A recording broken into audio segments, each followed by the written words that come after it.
I have a motion to open the meeting? So moved. Do I have a second? I'll second. Okay, all in favor? Aye. Okay, can everybody please stand for the pledge? Sure. Ready? I pledge allegiance to the flag of the United States of America and to the republic for which it stands, one nation, under God, indivisible, with liberty and justice for all. Okay. So tonight is a special meeting to talk about the parking situation, not just out by Butterville Road, but I think there are some people here who have other roads that they're concerned about. And so it's a special meeting, but we do have to add to the agenda the emergency purchase of a new server for the police department. So can I have a motion to add that to the agenda? So moved. Okay, second? I'll second. All in favor? Aye. Okay, motion's so carried. Okay, so really, we're not going to do public comment from the sense of, do we want public comment? Because this whole meeting is public comment. So just as a very quick background, there have been some issues with parking on different roads throughout the community, more specifically out by Butterville Road and Gatehouse, where people go and hike the mountain.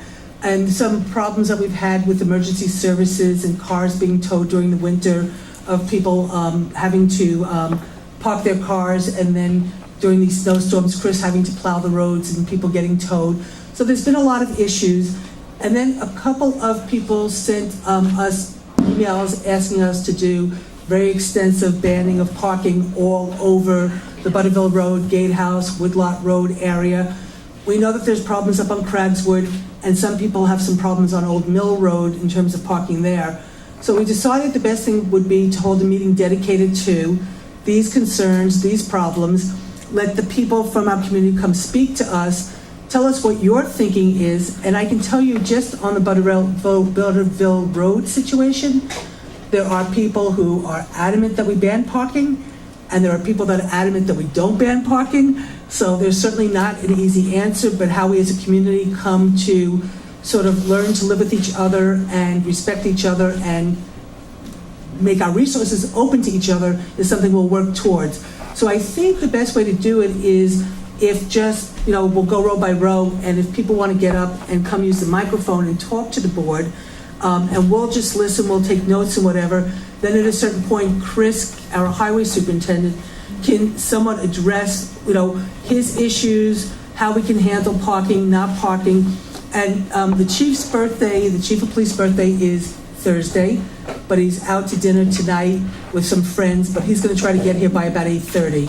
So I told him that we would probably be still talking by 8:30, so not to worry and not to rush his dinner. So with that, the only thing I will ask is just for people to be a little respectful, because there were some emails I got today that I felt were just a little insulting towards like the neighbors or what, in terms of the people who want this. And again, we're all neighbors and we live in the community. So, it would be nice if we really understand we're all just trying to solve problems together. So if we keep that in mind, that would be really terrific. So I will start with here. Anybody in the front? Anybody want to speak? Hi, Ron. But we do need, if you don't want to get up, we can give you the microphone and pass it around. But we just need the microphone for the TV and stuff. So either you can go up.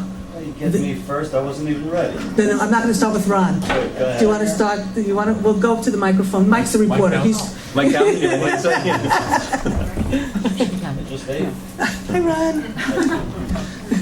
My name is Andy. Is this on? Yes, it's on. Oh, okay. My name is Andy Weiss-Paltz, and I live in Gardner. I drive Butterville from 299 to Mountain Rest Road about once a week. And I don't have any problem with the parking. It seems to be all on one side, and they're off the road. I live in a rural area, and people have to park like that if they can't go into somebody's driveway. So I'm just grateful if they don't seem to be blocking the road. Perhaps the parking would be easier if the Mohawk Preserve would reopen Lenape Lane, which used to be a place where they could park and get off Butterville. What actually makes me nervous is going under the overpass, which doesn't seem like it's 2 lanes to me. So I would love to have a sign on that 1 lane. Maybe it is wide enough for 2 lanes. I'm wondering who got this going about the parking, or is it ongoing for years that some people want that parking banned? I'm wondering if one person or a group decided to come before you and asked for this lately, or has it been an ongoing complaint from the people there? What I will say is we had some issues over the winter with people parking, cars having to be towed because of the snow and Chris's need to have to get out there and do plowing. And so we had a whole issue with people getting towed and how that whole went down. So we dealt with that issue in terms of our towing law and stuff. So it's been somewhat of an ongoing issue, but with the spring coming and last, I think, spring saw a lot more cars around the Butterville Gatehouse Road. And so with spring coming, we've had some people getting in touch with us about their concerns and, asking us to address it. And so we decided that the best thing would to just be addressing it in a public forum. And Chris had some issues with when you come out from underneath, and not to put words in Chris's mouth, and I will let him speak, but coming out under that bridge, that is very scary. And we all know, that when the cars are parked along the side by the bridge, it's an accident waiting to happen. So it is something Chris has wanted us to deal with. And then there are people from Craigswood who have come up to talk to us about the problems with Craigswood. And then we've had people emailing us about Old Mill Road. So it's a cumulative impact of different places, different people, different problems. So we sort of figured as a board, let's just put in a night dedicated to this, and whoever wants to come speak to us will listen, and then we'll figure out where to go from here. And the best way is to have an open public conversation about it. Now in the village, I think it's 2 inches, I got ticketed once. After 2 inches of snow, you're not allowed to park on the village roads or some village roads. So I wonder if that would be, if it's only with the snow, that there's a problem there. Because in rural areas, there aren't a lot of places to park for whatever reason. If you're visiting somebody in the area, or in that case, since they closed up Lenape Lane, where are they going to park? So that's my suggestion, perhaps, that when because it seems like a wide enough road, if they're off the road, that it should be safe enough, except perhaps in the winter. Okay, thanks, Andy. Next. Hi, my name is Lisa Chasin. I live over in Outlook Drive, and I use the Butterville Road access to Lenape Lane a couple of times a week at least. I don't know much about the other areas that you're talking about. I was kind of hoping to get a little bit more information before I spoke, but essentially my feeling is I pay extremely high taxes to live in this community. We don't get a lot of services for the taxes that we do pay proportionally. One of the things that we get is access to Mohonk. I'm happy to pay my annual fee to support Mohonk Preserve, but to not be able to walk on that property, I think really becomes exclusionary for the people that live here. And while I understand that there are some problems with snow, as you said, if people don't park in the wintertime, or if the road isn't clear with snow, I understand that. I'm wondering if possibly when I visited other communities, particularly along the beach, there are stickers on residents' cars so that the residents have some privileges to park closer to the beach or closer to some of these areas. And if we might not have something like that, so that we as residents who do pay taxes to live in this community can still have access to Lenape Lane and maybe some of these other areas. I don't know what the situation is on those roads. Thanks. Can I just say something very Please, quickly? anybody. Just because I got a number of the emails, I know you guys did too. There's some chatter online. I just want to make it clear in case people aren't aware. We haven't made or put out a stance on this yet, and this is. We're not prepared to make a decision either. So really what we're doing is just listening to the public. I just don't want people to think that we've already come to a conclusion or we're leaning a certain way or other. It's really about listening to you guys. Just wanted to reiterate that point. Thank you, because we have no idea what we're doing. We're just being asked to address it. And so the way for us to address it is to hear what people are thinking, what people want, so we can try to figure our way out of the paper bag about how to try to make everybody happy, which never happens. So we're just going to try to do the best we can. Nobody should quote her out of context when she said we have no idea what we're doing. Yes, thank you very much. Thank you. We have a lot of ideas about what we're doing. We're a very, very competent board. How to handle... Thank you, because people always take what I say out of context. Thank you, Ron, which is why you've protected me for the past 30 years. Okay, next. Thank you, Ron.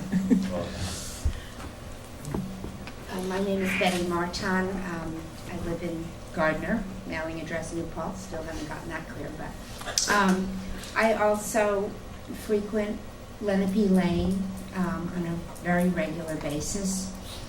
And my concerns stem in part, not so much from local response to the no parking and some of the difficulties that you were mentioned, but I'm a little concerned about the larger, and I don't really know what it is, but the larger concerns about Mohawk Preserve's plans for shepherding us all into a parking area so that even residents, anybody who belongs to the preserve or wants to walk or doesn't belong, will have to pass through their little gatehouse, effectively closing off open space to residents and non-residents alike. And there's something about living in an area, as we all do, and feeling free to access open space from many different points, including parking on Butterville Road, going through Lenape Lane, without having to show your pass. Whether you're a member, whether you're not a member, that's almost a separate issue. And I'm very uncomfortable with the idea of access being restricted and effectively making sure that we all pay, which we already do through our taxes, as Lisa pointed out, and other people already know. Thank you. Thanks, Betty. We're going to just go like up and down, so this way there's some Semblance of order. according to Jeff Logan. I'm Norman Turner. I'm going to enter a narrower argument. I have handicap plates on my vehicle because of a little leg problem I have. I can walk only moderate distances. I really enjoy being able to park on Butterville and walk out to Brook Farm and back. I can manage that. Sometimes I see a northern harrier over the fields there, which is a real treat. And I really would not like to have that taken away from me. And I'm quite sure I'm speaking not just for myself, but for other people who have physical limitations and who are too frequently not thought of when this kind of discussion comes up. There is a potential remedy if the town does have it within its capacity, and that would be 2, not 1, but 2 handicap spaces parallel onto the road and on the right-of-way. And that's what I have to say. Thanks.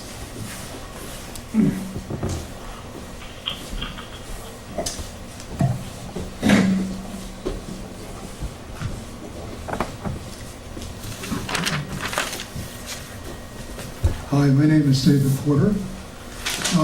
Just several points I wanted to make.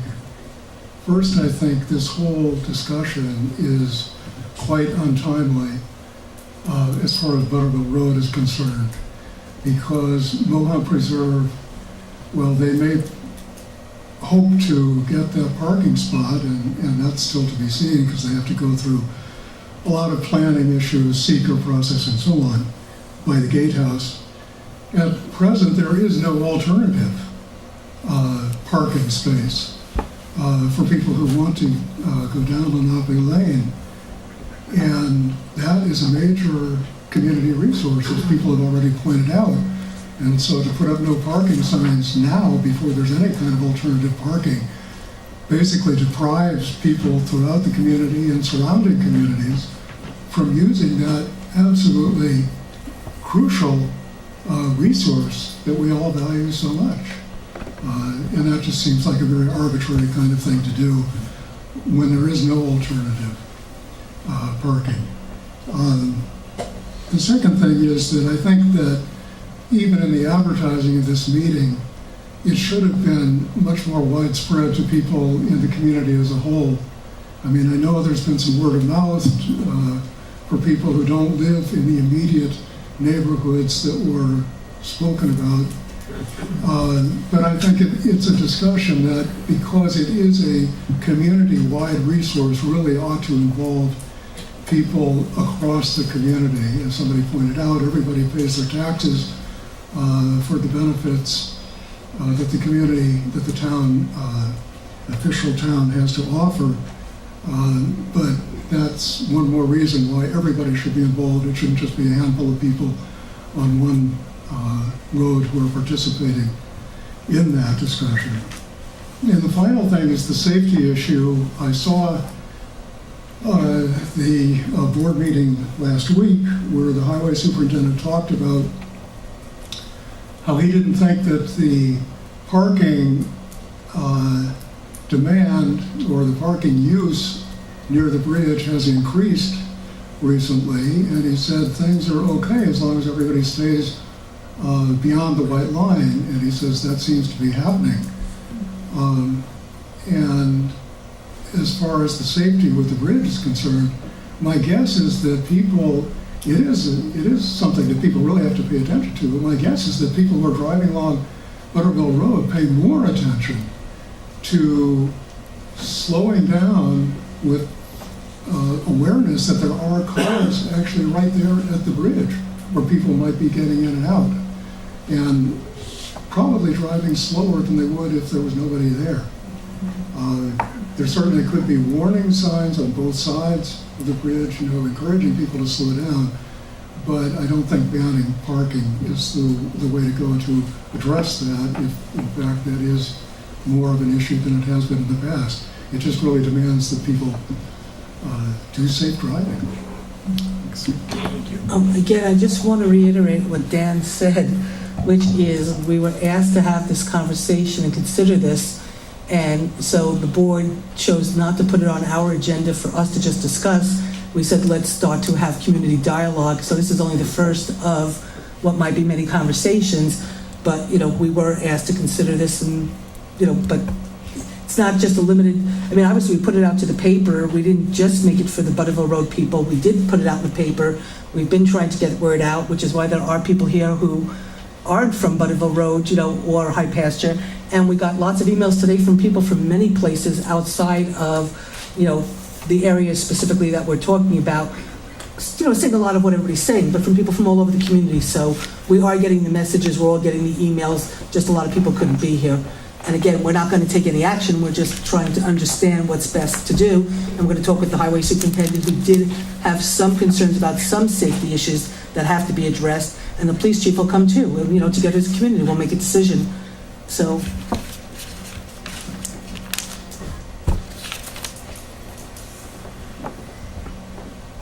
Sue Stagen, I do live near the gatehouse, and of course those of us who live near the gatehouse, this is a separate issue.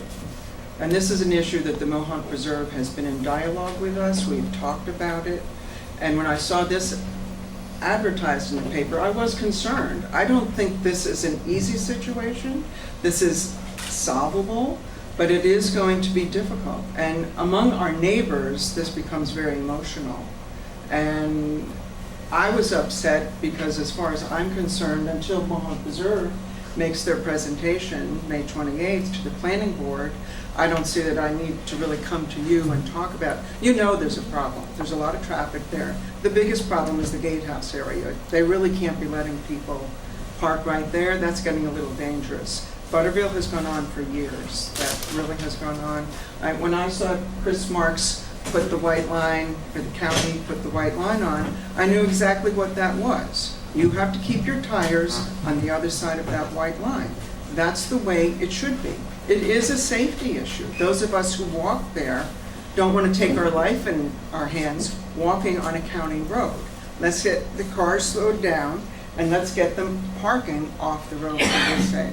So as a resident, the other issue I have is, banning parking would not, all the dead-end roads, once you stop parking on Butterville, then you'll start parking on our road. Well, Sue, just because you, at the very beginning of the conversation when you talked about Gatehouse, and this is not specific to Butterville Road, and one of the things, some of the requests we got was to ban parking on High Pasture, on Woodlot, on Gatehouse, and everything. So let's not just keep talking about Butterville Road, because we're being asked to ban parking on Mill, on Canaan, on Old Mill, so there's many roads we're being asked. But so what I'd like to do is go back to the point that you made, which is part of what somewhat started this, was the parking along Gatehouse. Now, we all know the parking on Butterville, that's always been an issue. We know that.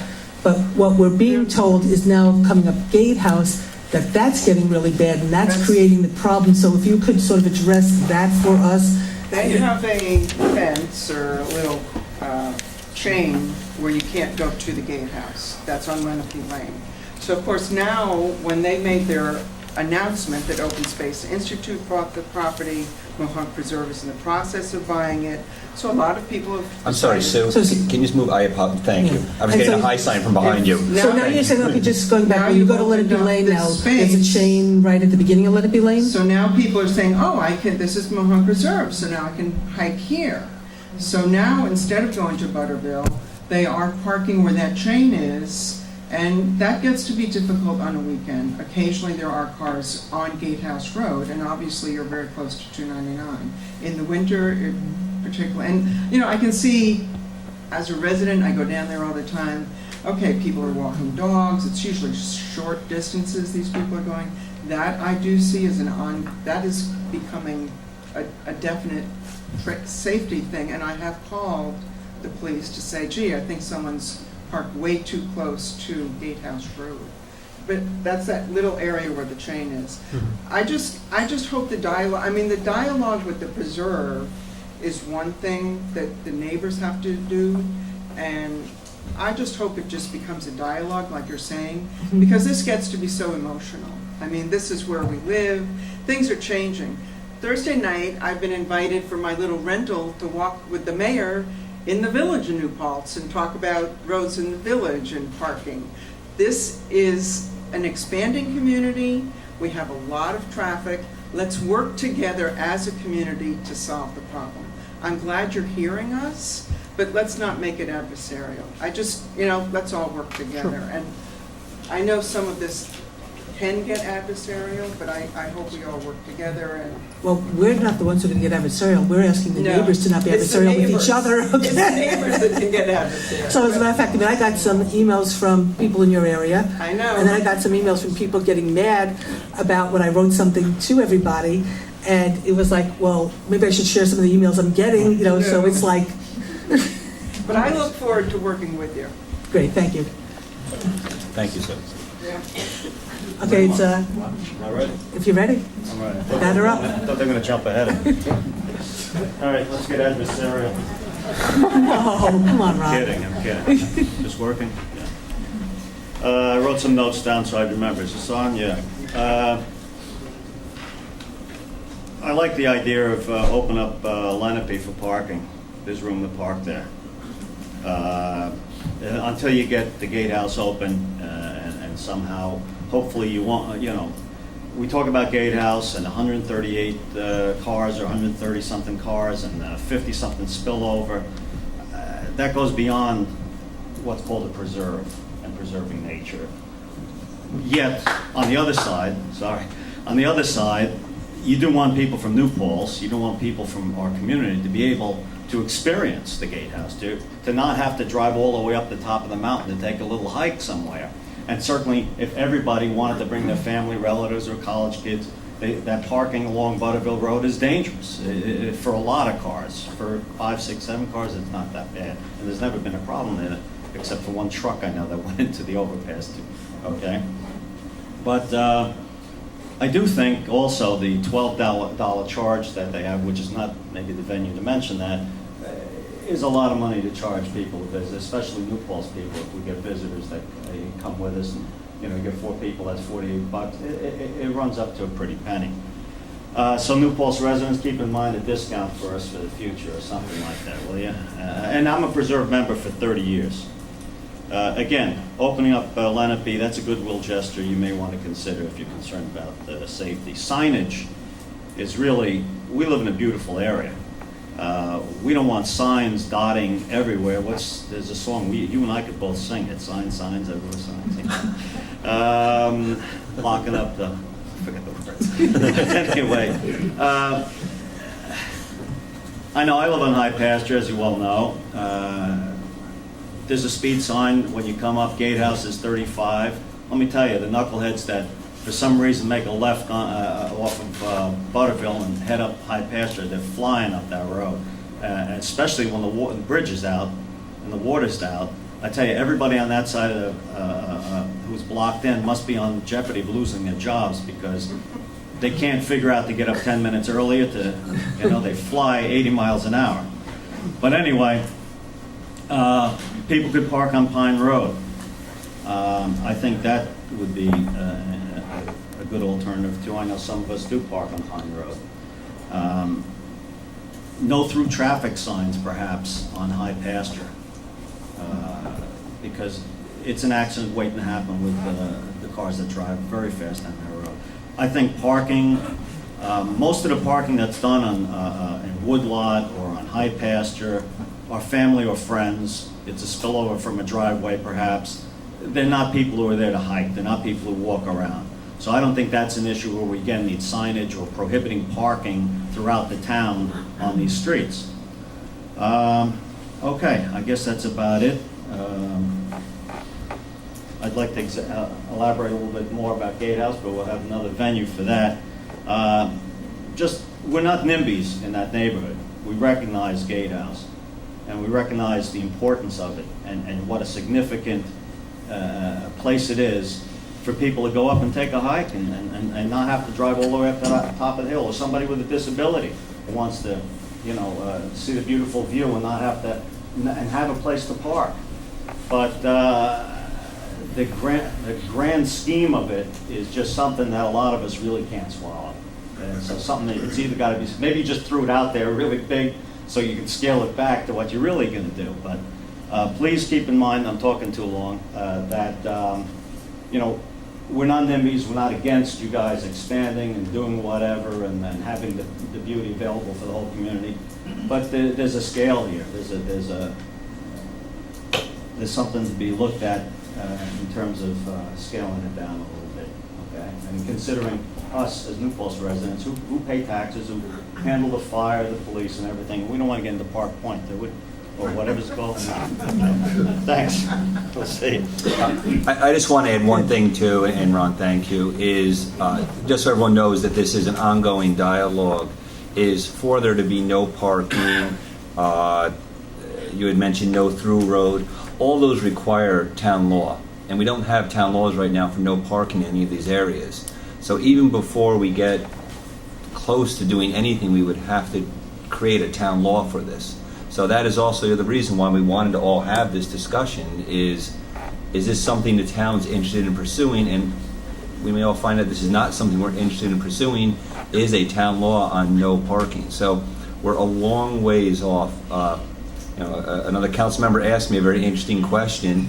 A couple times now we're hearing kind of adversarial, and I kind of want to repeat what Dan said, what Susan said, and a board member here said to me is, this isn't meant to be adversarial at all. These were questions brought to us from the community, and that's why we're bringing it up, and it's not just this one piece. There are 5 different roads that we can name to that people are looking for us to change the parking regulations.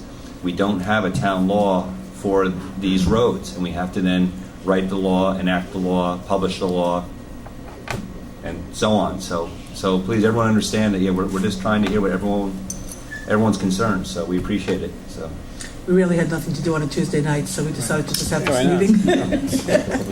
Anyway, who would like to speak next? Rich.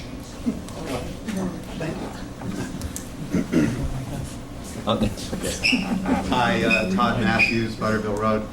I don't know Beautiful house. I don't know whether there should be a ban or not near us. I know that there's a developing pressure of people wanting to access there, and I can appreciate that. It's a beautiful place. I love living there.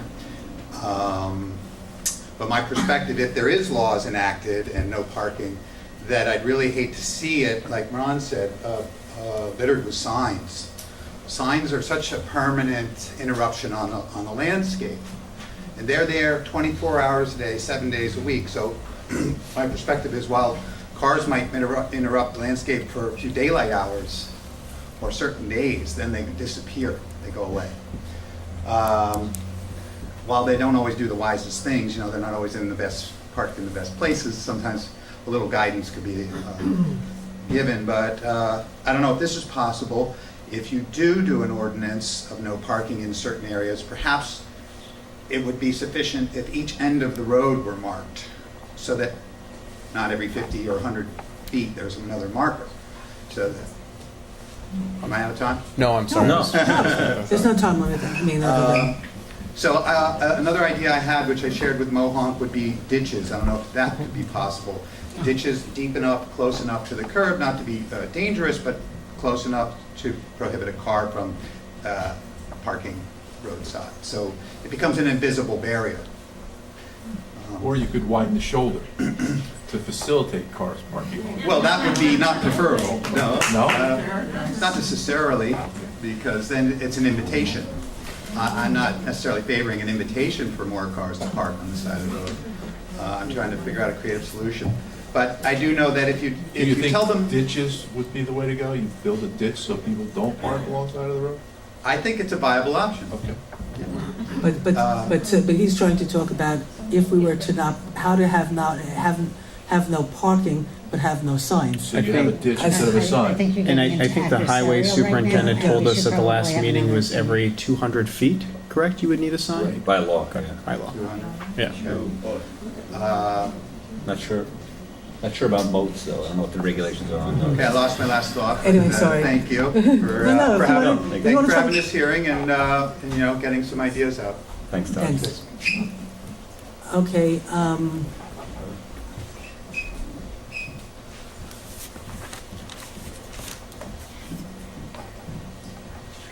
My name is Richard Gottlieb, and I'm a resident, and I have a business in town as well. Thank you. This has been very civil and constructive so far. One thing that I think is maybe being missed, or something I don't quite understand, but I'll start with a little story, that when you have a piece of land, like I do, and we let our neighbors walk their dogs around the edges of our property because they don't have as much space. But if we sell our house, the new owners might say, "What are you doing here?" And the person walking the dog might say, "Well, I've walked my dog here for many years." So, and then maybe they'll say, "Oh, well, okay." Or maybe they'll say, "Well, would you not?" And we have talked, the thing that I'm finding interesting is the term open space. Something I believe in wholly, but sometimes I wonder, whose backyard is open space? And this property has been changing hands, and along with that, I think the Mohonk Preserve is going to take ownership of some of this property. So, has it ever been open space? The Mountain House allowed people to park, and people ask permission quite often, to do dog things, and all kinds of interesting things went on there. People flying kites, people training, the dogs and stuff like that. But I think that the Mohonk Preserve is an excellent neighbor. That's obviously an opinion, but I think they've proven time and again to be an excellent neighbor. So I think they're going to be pivotal in any decision. I don't think it's going to be up to the board so much as the preserve saying, because it is a private nature preserve, it costs a fortune for them to run it. As I've been told many times, buying a piece of property is one thing, and taking care of it is something else, and it's very, very expensive. So allowing access at multiple points where you're not collecting anything can be tough. So we have to see and talk to them as neighbors and see what they'll find, that they can live with. And I also think that this whole process is maybe jumping the gun a little bit, because I was thinking that when and if they're able to build a small parking area for the gatehouse, that might solve many of these problems. Now, obviously, for some people that are handicapped, it might not, but I am absolutely hopeful and pretty darn sure that the preserve would hear this loud and clear and would find places and create places for handicapped people to get closer to spots that they might have a consensus on places they really want to be closer to. So I think they're a key player in this. And again, I feel like if we wait and see what happens, I mean, it's going to take some time for it to happen, obviously, with the processes that have to the approvals that have to be gotten. But we've had patience for as long as I've lived here, and we've dealt with these problems, maybe haphazardly, but they've been dealt with, and things still seem to happen. So if we almost stay the course for a while and then see what happens if the preserve is able to do their project, which would really benefit the community and the college and all of us and visitors, then we might have a better idea of where we want to go as a community with these adjoining areas and the problems created by people parking there. And you're right, Rich. Yesterday I was out at Mohawk Preserve. There was a meeting on our bicycle path we're trying to do across from the Walker View Farm, which I got to the meeting a little bit late, but Glenn and I did sit down at length and talk about some of their plans and how some of their plans could then help alleviate some of the problems with the neighbors and even people from further away, because after 4 o'clock, they're not there, they're not monitoring it, then there might be parking, people have access to the property, so we did have a long conversation about it. And again, we're not looking to do anything right now in terms of jumping the gun and not letting a process play itself out. It's just that neighbors asked us, to sort of start putting up no parking signs because spring is coming. And, we were asked to sort of address it, and we just didn't want to turn our back and say, we're not going to talk about it. And so hence we're having the conversation.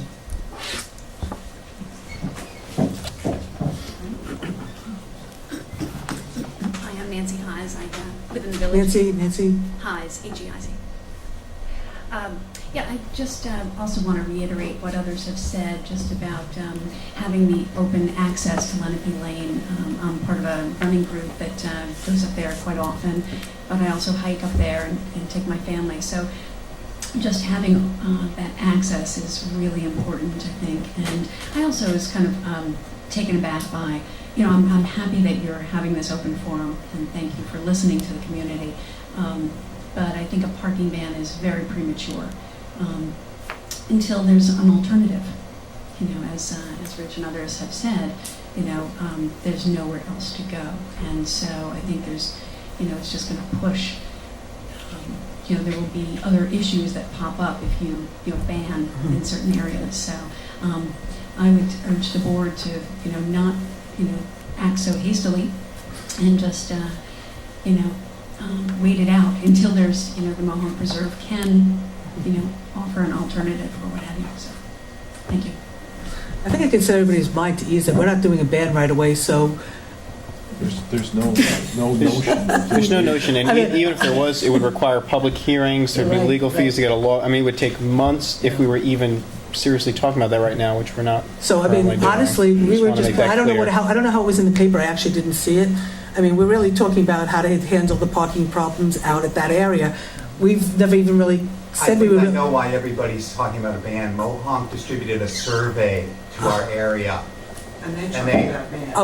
Okay, so it's not our fault. There you go. So please, we don't have to hear you beg us not to do a ban. Stop taking it out on the town. Right, exactly. We were not even looking to do I a didn't even know ban. it was a survey. We were trying to look to just see how can we deal with the parking problem that's being brought to our attention. Survey sent out that asked neighbors how they would feel about a ban. This was a public meeting they had with neighbors.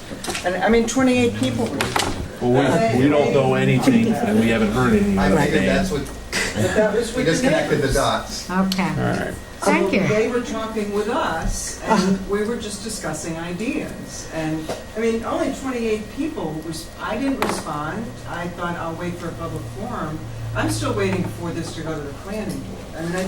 To me, this process, I think. So can I ask, can we just all go home and just not have this conversation? Yes. No, people still want to spike, so yeah. Okay, so, I just have a little confusion. I'm not Do you wanna clear use- what the actual problems are. I mean, I heard that something about speeding, and Mhm. speeding's a problem everywhere, and needs to be addressed as speeding. Mhm. But speeding and parking are two separate there things. are- and there I'm are- not There's a sure couple that of problems. Our we- highway supervisor will. well, he's going to talk after this, because there are some issues, but there were people specifically on Gatehouse Road lately, you know, and Sue even commented about more people are parking on Gatehouse Road now. So now it's gone off of Butterville Road onto Gatehouse Road, and it's, you know, really starting to create problems on Gatehouse Road for access for emergency vehicles and things. And people are saying, whether it's true or not, but there were neighbors who were telling us that it was going on to Woodlot Road, that it was going on to, you know, the side streets, and that they even wanted bans on those streets. And then other neighbors had a fit and said, we don't want a ban, but there were people that were saying we want the ban type of stuff. And so we're just trying to sort of really understand what's going on. And with the spring coming and, you know, the roads getting more inundated. And we do know that Chris does have some issues relative to emergency, which he's going to talk afterwards. You know, so there are some issues he might want to address with the crowd in terms of possibly doing some things by the bridge that does cause him concern for an accident waiting to happen. So, you know, we're going to listen to everything, then Chris will get up and talk. Just to separate our preference versus We have no, necessity. we have no preference at all. But what, right, and between the chief and the Chris, that will be where the necessity comes into the conversation from their perspective, from an emergency perspective. And then that's why when Sue was still talking about Butterville Road, we all know that problem. But she said there is a problem at Gatehouse, which had been brought to our attention, that was like, good, then delineate for us where the problem is. So if there is something we have to deal with, and that is a problem that we can deal with and people want us to deal with, then we're being pointed in the right direction. So we're just trying You to... just said we all know what the problem Well, on Butterville Road, we know that there's a lot of cars parked on Butterville Road, But is it a but problem? to some people it is. To the White House right on the corner, it's a very big problem. That's the thing, yeah. Go ahead. Sorry. Hi there, I'm Bridget Reagan, and I live on Mountain Rest Road in New Paltz, and I'm a full-time resident here. I've lived in the area for 10 years, went out to California for 2, lived in Berkeley. In Berkeley, California, you need a resident parking permit, and that's given because you're paying taxes to live in Berkeley and to access the amenities of Berkeley, including public beaches. If you don't have a public parking permit, you pay, okay, which seems fair, okay? So I, like this lovely lady, want to know what is the problem, okay? And I'm not saying I'm for or against the ban, but I want to see data about Butterville. I want to see data about Woodlot. I want to see data about Craigswood. I want to see data about Old Mill. I want to see data around Canaan. Without data, you're looking for a solution without defining a problem. We're not even looking for a solution at this point. This is the beginning of the data process. Okay. That's all it is. So, but I have not heard I've only heard vague mention of what the problems are. I'm talking about specifics. There's a philosophical difference here. Some people believe that, and I refer to this as like the Reagan theory versus the Carter theory. My last name is Reagan. Okay, so you would think that He's referring to the president. you would think that liberal thinking people wouldn't have a problem if somebody parked alongside of a roadway and enjoyed a vista or enjoyed a walk or whatever. And then you would have other people that might think that everything should be structured and there should be, you know, parking, specific parking Right. with signs that would direct you to the parking. So really, it's just our community has different kinds of people. Well, and we're- philosophical differences are not a good way to run a government, for one. So I'm talking about data, and I might be convinced by data, whether it's safety, parking, speed limits, plowing. I want to see all that documented, and I feel I'm owed that as a tax-paying resident. Okay, so can I just finish my? Sure. Okay, thank you. Another thing is this. If you're looking for a solution, provide a free resident parking permit on Lenape Lane. Open that up, Mohonk Preserve. There is also ability to park on Pine Road, as the gentleman, I believe Ron said. Timing is a real factor. If there's not a comprehensive plan, and if this is done just reactively without looking at all the other projects, Gatehouse, the camping on 299, there's going to be a short-term solution, but other problems popping up later. So a comprehensive plan has to be looked at. Also, those different roads have different problems, so one size cannot fit all on those different roads. There's also the opportunity for a public easement and eminent domain for those areas by the town of New Paltz. So that should also be considered if New Paltz residents are not given a fairness consideration about these needs. So timing, not reactive, fairness, what is the problem? I think we're owed documentation about the specific problems. The number of neighbors locally, I consider myself a neighbor of Butterville. I live on Mountain Rest, very close to the intersection of Butterville and Canaan. I have received nothing from Mohawk about any survey. I use Butterville often, either I walk there or I park there. And one of the biggest concerns I find on those roads is speed limit and how fast people drive if you're trying to walk or if you're trying to run. So ban or no ban, but before anything, I would only be convinced if I saw some good data, and there's nothing that I've seen or heard other than anecdotal information, and that's not enough to make these governmental decisions. Not when you have taxpayers who have a concern about use, time of the use, and how they can access this resource that we all want to live here for. So thank you very much. Thank you. I think and you are right, we're not making any decisions here, and they are made with data. There are, just so you know, there is a comprehensive plan that has been identified as open space. It's very critical to this community. There's actually two comprehensive plans that speak to that corridor as open space, so there's a lot of data in that. Is there information about what you're trying to solve here in that plan? There's also mention of the intersection of where Gatehouse and 299 come together. There's a transportation implementation plan that may even date back to Susan's first term as supervisor, or maybe even predate that, which there was proposed of a traffic circle being put in there. So these areas have been identified for probably 15 years, maybe even more, as areas of concern with lots of traffic data in them. So there is data, but we're not even at that point where we're looking at that. We're just listening. This would be akin to a nice, friendly town meeting as they have in some of our northern neighbors. So that's all we're doing here. We're not sitting here making any declarations. If you notice, we don't. We're collecting data as we speak. So that's all we're doing. So I appreciate what you're saying. Yeah. I totally get it. That's been said a number of times. Okay.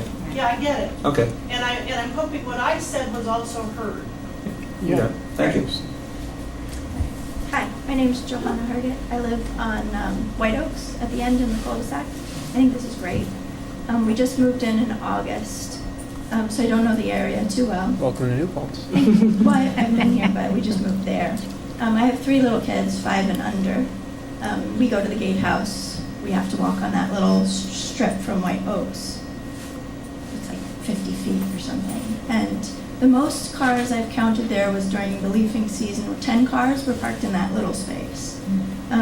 So I don't know, 5 or 6 cars on one side, 5 or 6 cars on the other. I saw one parked like on the corner with like half the car onto 299. But that was leafing season. We figured it'll be over, whatever.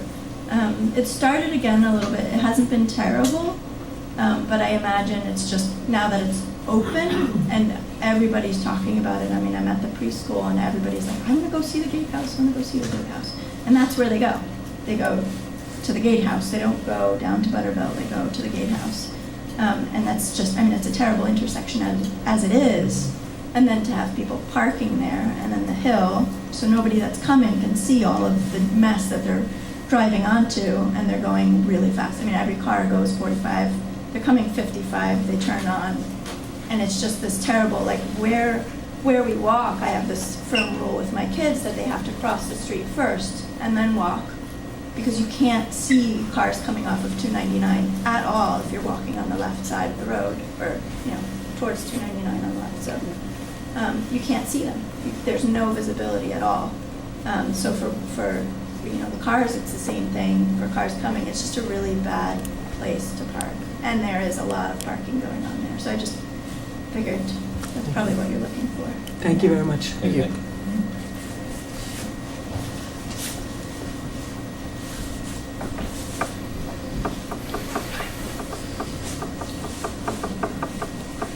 I'm glad you're being proactive in discussing this because clearly if the Gatehouse project is approved, there are going to be many people who come to the Gatehouse as a destination and they will not want to pay the fees to get in, and then they will choose to park along the roads.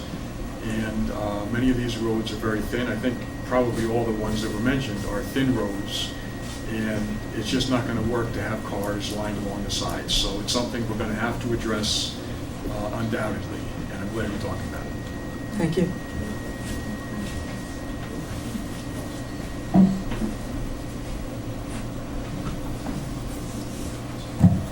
My name is Ann Finn, and I live in the village. And I'm speaking more for the geezers who like to walk on Lenape Lane and don't feel as though the trip from the Gatehouse is really appropriate for us. If we want to just take a short walk, I love going out there every morning, and I'm usually not there for more than an hour at the most, maybe 25 minutes. But there are a number of people, I think, that are in my boat and like to do that and just use it quickly in the morning, and I think to have to walk from Gatehouse down is impossible. And I also think about mothers who have kids in strollers who would have a very hard time getting from the Gatehouse down to Lenape to try to get down to Brook Farm. So I just wanted to say that I hope that there is the possibility of getting some really safe parking around the top of Lenape Lane so that people with strollers and older people and handicapped people can get there more easily and safely. Thank you. Thanks so much. Thank you, Ann. As the geezer, I didn't vote for her. I don't know. I said I didn't vote for you in the geezer meeting.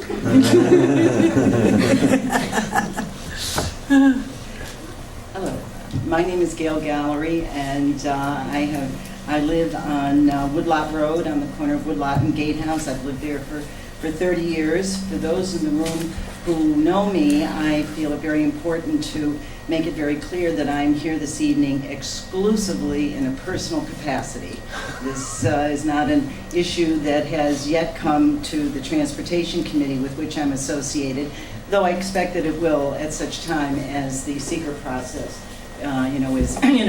takes place. But I think the supervisor was referring to me when she referenced the reactions that that she began getting almost immediately. Mine may have been the first email you got when I saw the agenda for a meeting 2 weeks ago, and part of a big advantage for me anyway of sitting in the back and getting to hear so many other people is that so many of the points that I would have wished I would have made, have already been covered, but I've also learned a little bit. But as of 2 weeks ago, the only thing that was on the town board's agenda was a parking ban on Gatehouse, Butterville, White Oaks, Woodlot. And that tonight is the first time I'm hearing reference to, other roads as well. And I'm glad to hear what the reassurances that you've offered us about, looking at this as a very broad problem for the community.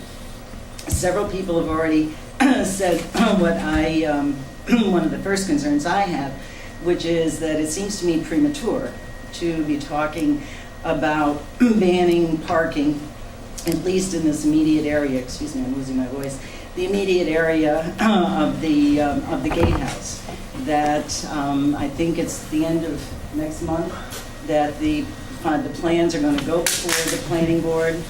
The planning board itself will do its usual conscientious, thorough review, I'm sure, but part of that will be a secret process where issues having to do with traffic as well as a number of other things, will be covered. I'd said to begin with that I'm here exclusively in a personal capacity, and my very first reaction was very personal, and I'd have to say, in this one regard, I am a NIMBY Ron. and that is the prospect of seeing these beautiful roads littered with no parking signs. And I looked at the attachments that came with our wonderful highway superintendent had provided, and for Woodlot Road, where I live, there would be 14 signs, 7 on each side, every 200 feet, 14 signs, and we have 10 houses. And so that was the level at which... And we're putting all 14 in front of your house. Well, I did see Chris out there measuring.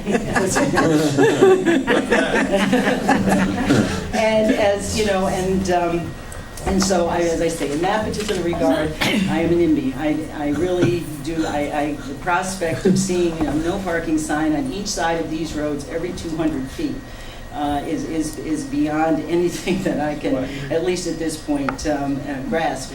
Another consideration, though, that I had mentioned in my communication with the supervisor, just the costs that are involved in looking at even one of these roads. And the highway superintendent has provided information about what the signs are going to cost, but then, of course, we've got the labor costs involved. And for a minute, Councilman Logan, I thought when you were talking about laws, you were going to repeat something that I've heard you say before. You want some money? Numbers, I'll give them real quick. It takes about $2,000 to $3,000 to write and publish a simple law, which in theory of no parking law, changing parking would be about $2,000 to $3,000. The signs would run, and I'll wait for Chris to do something with that. I believe about $5,000 or $6,000 for all the areas that are proposed. So. No, he said 7. He's showing me 7,000. So we would be, and then including estimate 3,000 to 5,000 between legal costs. And then since we're government, it'll be an overrun. So now you're at 10,000 before you know it. So if we did not budget between 8,000 and 10,000, we would not be doing our job at all for this, you know. Well, and it's not in the budget, so don't worry. But go ahead. Yeah. And then, but then I think then we also have to take into account what might be one of the most considerable costs, which is that of enforcement. I think people who are seeking a ban on parking in certain areas are going to expect, if a law is passed, that in fact it will be enforced. I have real questions myself about, you know, the use of our police department resources in that particular way. But you know, for those who feel differently. But that would probably come to being the most significant cost. And in some of these exchanges, I've already heard a comment made about, well, maybe we need to have, you know, parking enforcement officers for the town. So, you know, by the time, so those not from this board. Those are the kind of the costs that once I calm down, that in terms of the littering the streets with the signs were the kinds of things that I've gone to. So I really very much agree with you know, so much of what has already been said, and with Reagan with regard to the actual data. On that particular night when I'm emailing the supervisor, I said to her, I must have been in a coma for the last year because I've lived here. I haven't seen any cars parked on Woodlot Road, on High Pasture Road, White Oaks Road, unless it's a garage sale or somebody has a party and there's not enough room in their driveways. But will you confirm that you did see a letter that told me completely the opposite? Absolutely, you did share that, yes. Okay. And then so then I said to some of my neighbors after I received that, I said, have I been in a coma? Because I haven't seen, you know, I haven't seen this. But as I say, I appreciate, I go back to, I really, at least with respect to the roads that are adjacent to the proposed plans for the preserve, I think it's very premature to be looking at what might happen. We've got current conditions that perhaps, however, need to be addressed because they've existed before these plans were even, you know, articulated. And to be absolutely fair, I will say to you, the day could come when I will come back and I will argue to you that having more no parking signs than there are houses on my road is a lesser of evils. But I'm nowhere near that yet. Thank you, Gal. Thanks, Gal. Is there anybody else that?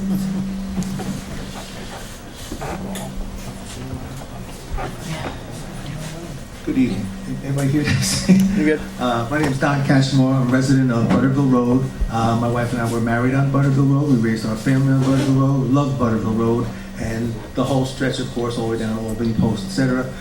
My biggest concern, and I think it's realistic, that I think there's still, very often I've counted more than 20 cars parked on the west side of Butterville Road, right by the Lenape Bridge there, and that's a bit offensive. I would never want anybody to be able to park in front of someone's home, obviously, and there are some that would be concerned about that, especially all the new homes on Albany Post a little further down.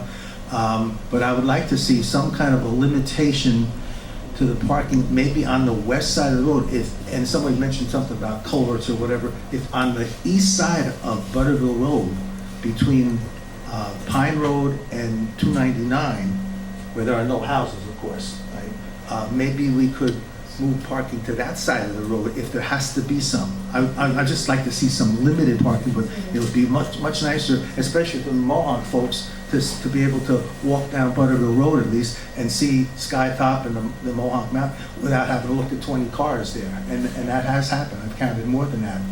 So anything that could be done there, and I think that's a relatively minor expense to put in a couple of culverts, whatever, and flatten and put parking there if you have to have it on just the east side of Butterville.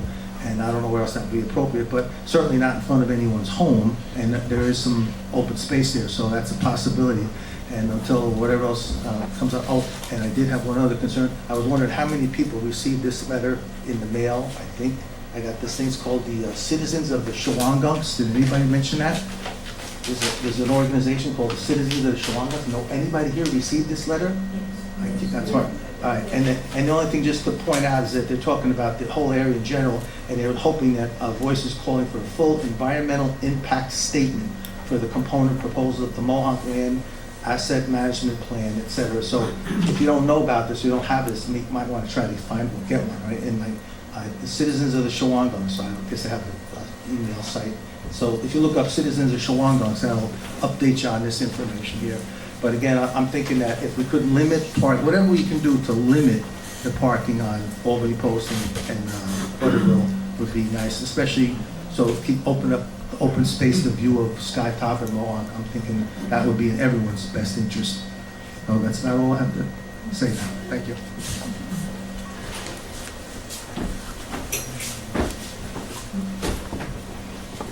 Hi, I'm Glenn Hoagland from the Mohawk Preserve. I have some somewhat prepared remarks, but I want to also thank you for holding this community discussion on these important issues. So I want to start by explaining that the Mohawk Preserve currently maintains 4 trailheads. 1 at our visitor center in Gardner, 2 at the West Traps trailhead in Gardner, 3 at the Coxing or Split Rock trailhead in Gardner, and 4 at the Spring Farm trailhead in Marbletown. And together, those parking areas total 460 parking spaces to access the Mohawk Preserve. And all of those have handicap spaces available as well. Many of them give access to carriage roads, which are also would meet ADA specifications, at least in terms of grade, if not surface.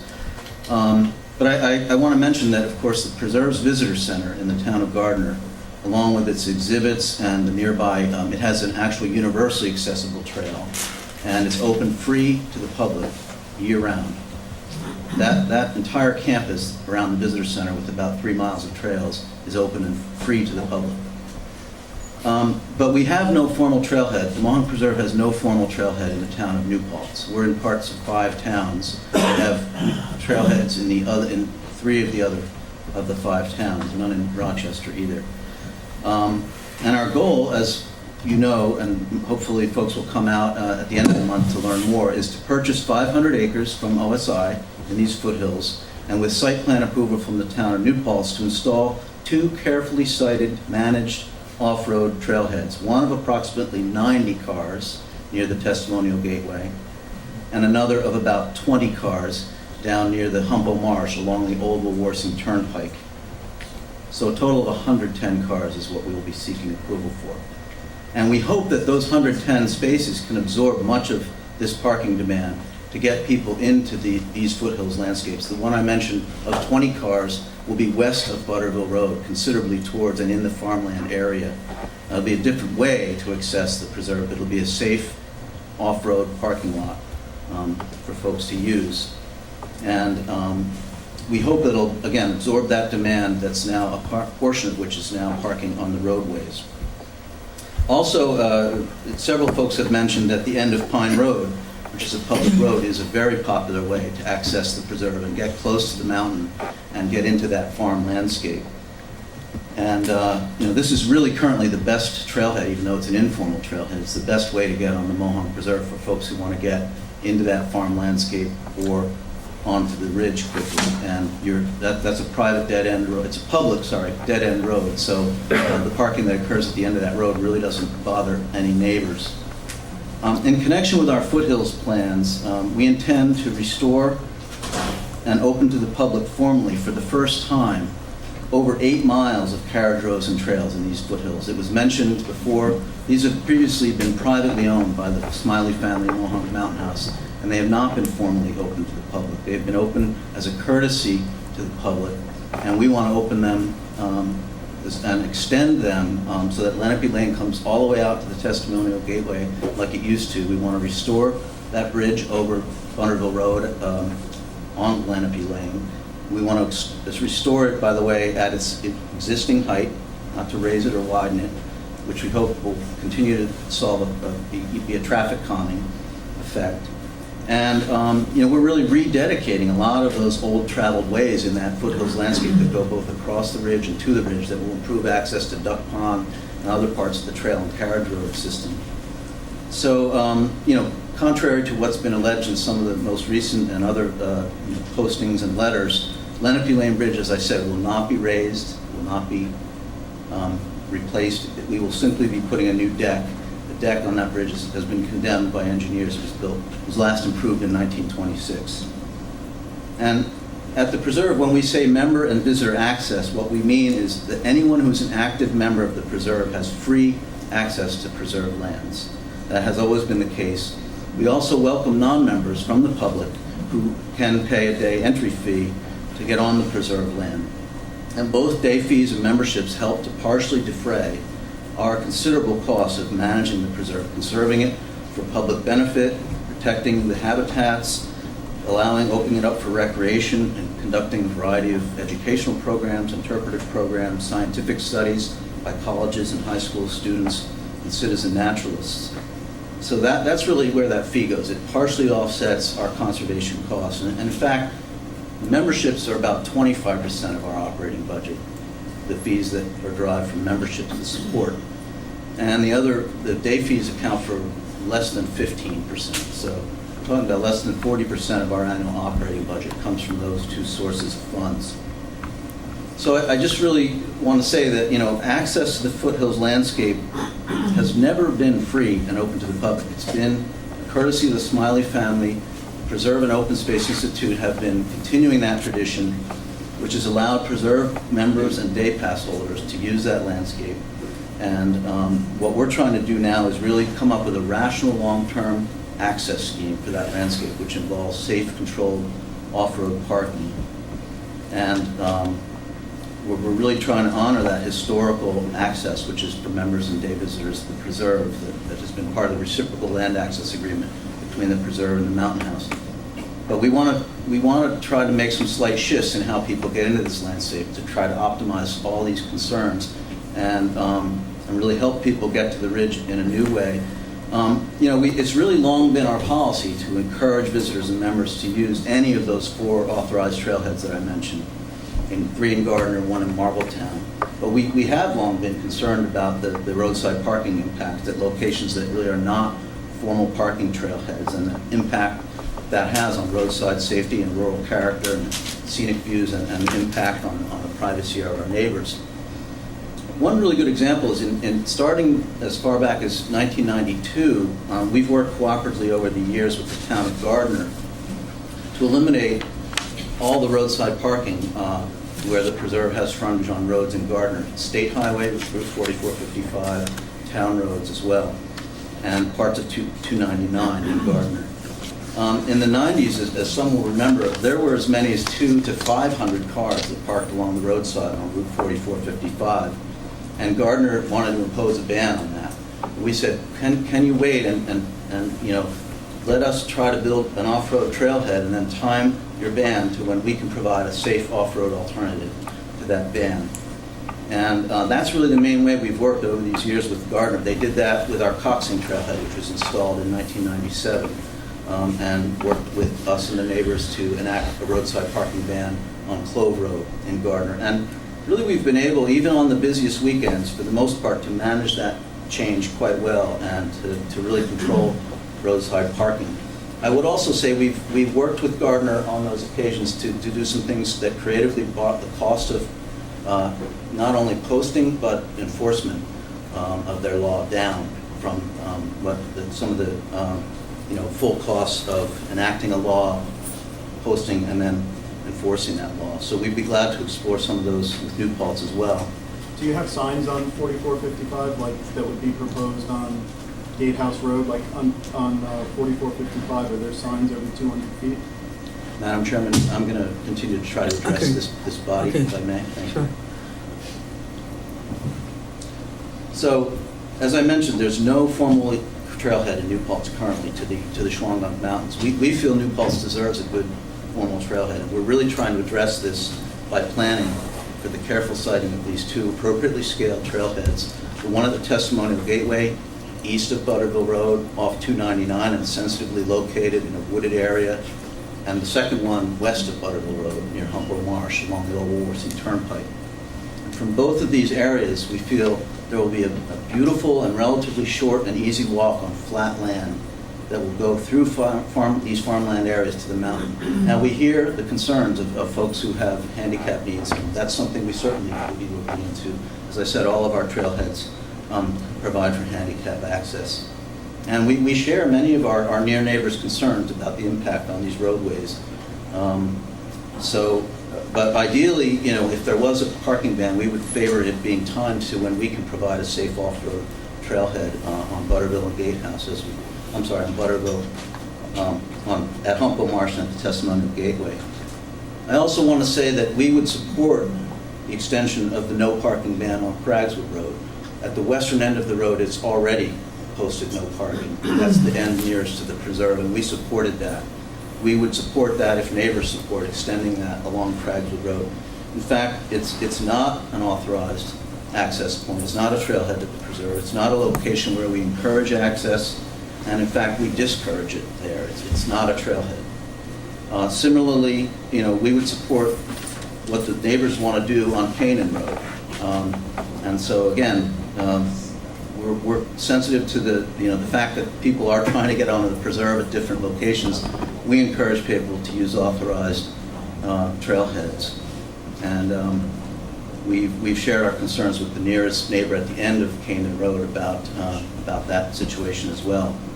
So I just would like to leave it at that, and hope I've clarified some of what the preserve's position is. I didn't really come here tonight to start selling you on our plans. That will start on May 28th, and we hope people come out and hear more about those plans and help us consider the alternatives under the secret process. Thank you. Thanks. Thank you. He's got,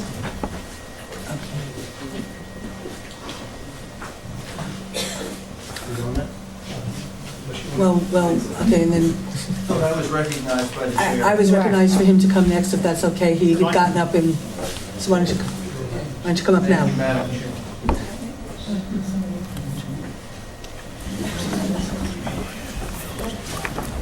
Now they're fighting for the microphone.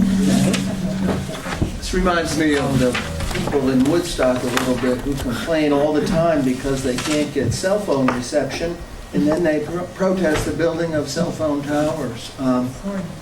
I think that the board, our political body, has to be most concerned with safety and security issues of citizens and visitors. And neither of the locations, either at the end of Gatehouse Road, both ends actually of Gatehouse Road, are safe. The entrance to 299 in Gatehouse has recently been pretty crowded. And of course, it's in the high, traffic times that you might expect, the best weather, and on weekends. But it is unsafe, and people around that area are insecure at that time. And I think you have a responsibility to provide for the public safety, first and foremost. before the use of that wonderful resource. So that's number one, public safety. And it's unsafe also on Butterville Road and Gatehouse Road, because in those high traffic times, you can have people parked off beyond the white lines, but they could make a U-turn in the middle of Butterville Road, right just beyond the overpass, and I mean, it could be a disaster very easily there. I walk it all the time, and I can see I can actually see the overpass from my deck. So I'm a pretty careful observer, and I walk it all the time. With all due respect to Mr. Porter, you would think it logical to slow down under that overpass. Not the case. Not the case. I mean, I've seen people wheel through there, and, you know, if you happen to be walking, I mean, it's really dangerous to even walk there in the high traffic times, weekends, and all of that. I don't think you can disaggregate the plan at the gatehouse from this parking issue, because it would be completely illogical to allow parking of any kind anywhere but in that parking lot if it is approved up by the gatehouse. It would be insane to allow people to continue to park on Butterville Road. And most of the people, by the way, and the first people at the mic were advocating for let's leave it as it is. We like to park here. It's convenient. We do it all the time. Unfortunately, if that large lot is built up by the gatehouse, there would be no logic to allowing people to park haphazardly, pointing in both directions wherever they want on Butterville Road. So those of you folks who are interested in that, I think you have to look at the other project, Joe. So, I don't know, with that, I just thank the board for this hearing and for all the brilliant thoughts and ideas that people brought to the podium here. Thanks a lot. Thank you. And just for the record, sir, what's your name, by the way? Sir? Oh, I'm Ed Warsaw. I live on, I have the big boulder on you know that big boulder? That's mine. Spray painted, no parking on it. And Sue always wanted it, and she covets my boulder.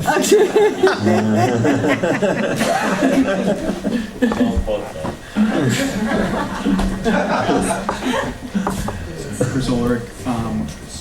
So I just wanted to thank Glenn Hoagland for supporting the neighbors on Craigwood Road and also the neighbors on Canaan Road for their wishes. Thank you very much. So we have a petition from those neighbors for no parking in that area, so I'm going to hand that to the board. It's the majority of the neighbors. So this is your copy.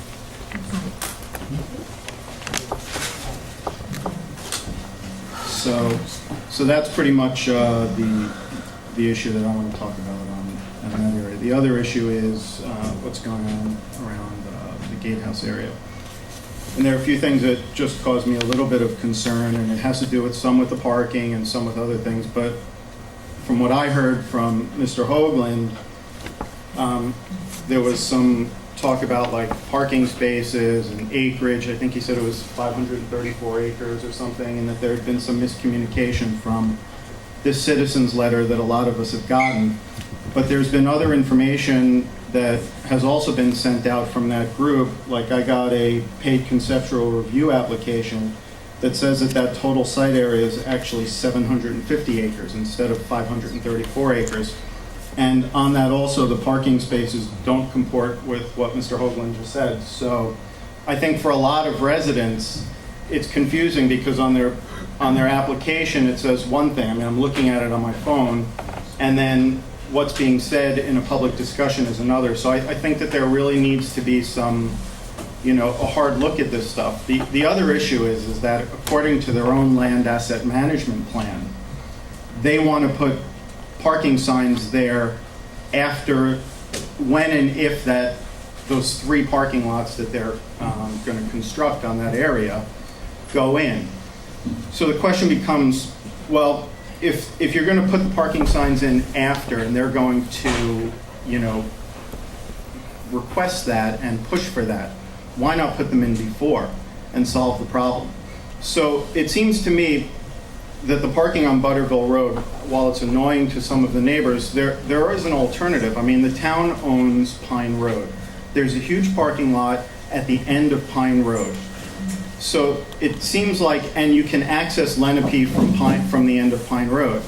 There's also, right as you turn into Pine Road, there's parking for like 5 or 6 cars, right, probably 100 feet down, right when you get on Pine Road. So it would seem like you could move those, cars that are parking right on Butterville and steer them in that area.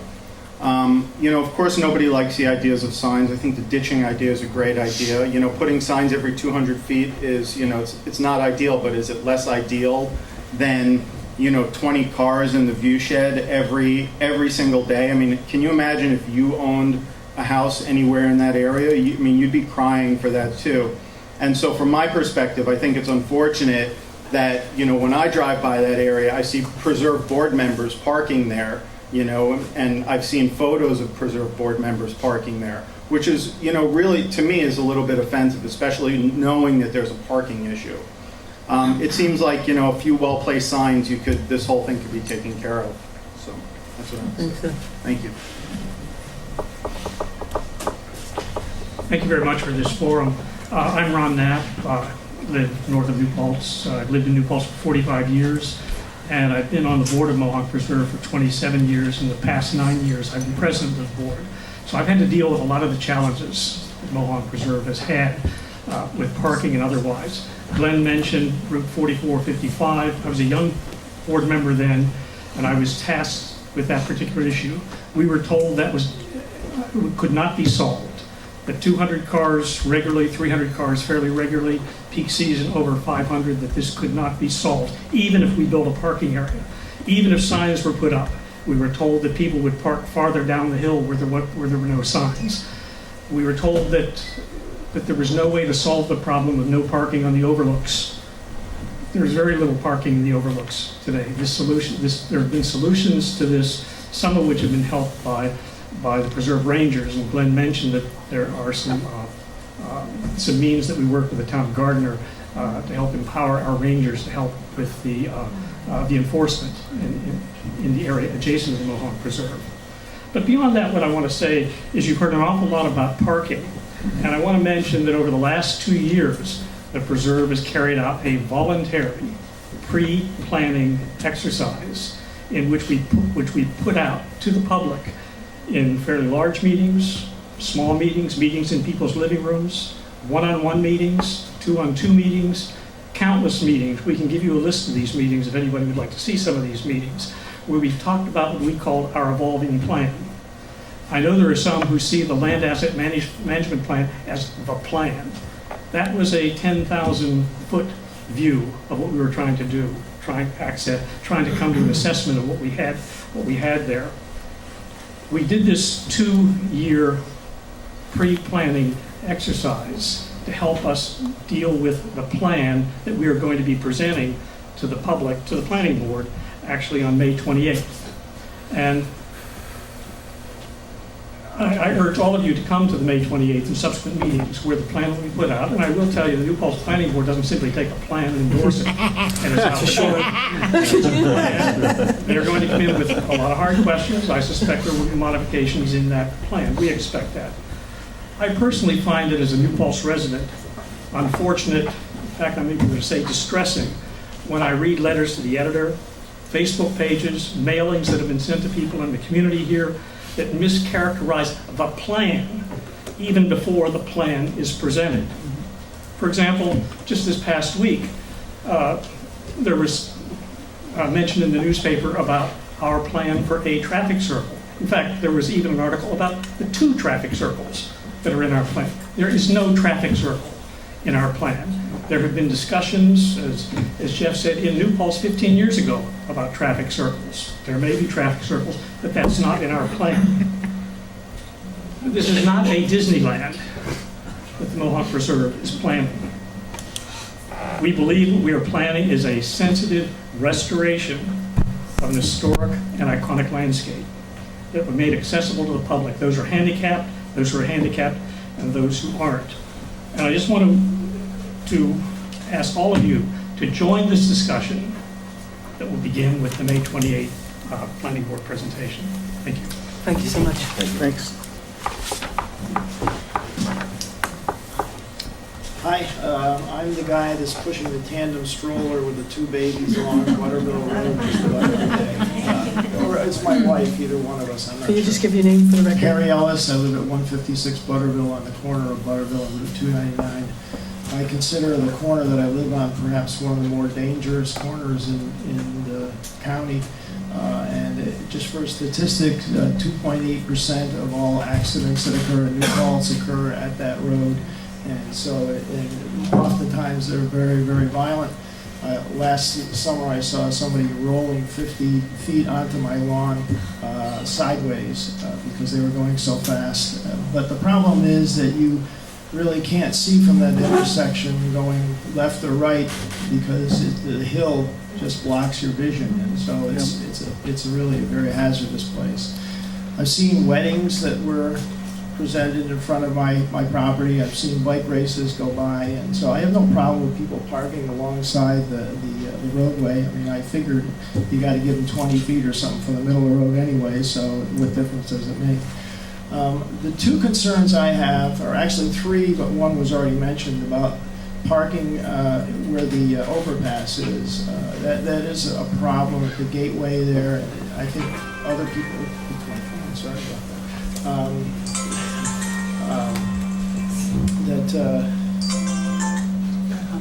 That parking from the gateway is the gatehouse at Road, I'm sorry, is very dangerous because going under the underpass there is hazardous. That's one thing. Concern I have is about mowing the grass along the side of the road. It seems like that the grass does not get mowed until August the 4th or something, the week before the fair. I'm not blaming anyone, but I'm just saying I think that is an issue for parking along there. That the grass should be mowed, and you can't see from Butterville Road down 299 because of the grass itself blocks the vision. But along where the people park along Butterville Road, that's a concern that I have. Another thing is that I don't know how many times I picked up Chinese meals and the remnants of leftover litter and so on right along that area where the overpass is, and perhaps the preserve or something could put a trash barrel there or something just to remove some of that litter, because people that are walking along Lenape Lane oftentimes leave little tidbits along the way, or just right there they'll throw it out of their car door or something like that as they're leaving. So that's it. That's pretty much it. I have no other concerns, but I think that I think we're on the right path doing this. Thank you. Thank you. Thank you, Barry. We'll go over here first, and then we'll come back around. Hi, my name's Hank Alicandri. I'm the Preserve's Director of Land Stewardship and Chief Ranger. I've been working for the Preserve as a ranger for 25 years, and I started my career working on the mountain as a ranger for New York State Parks about 28 years ago. So I want to commend the board for having an open meeting like this. It's great to see the neighbors. One of the things I love about working in this community is how interested everybody is in everything that goes on. It's fantastic.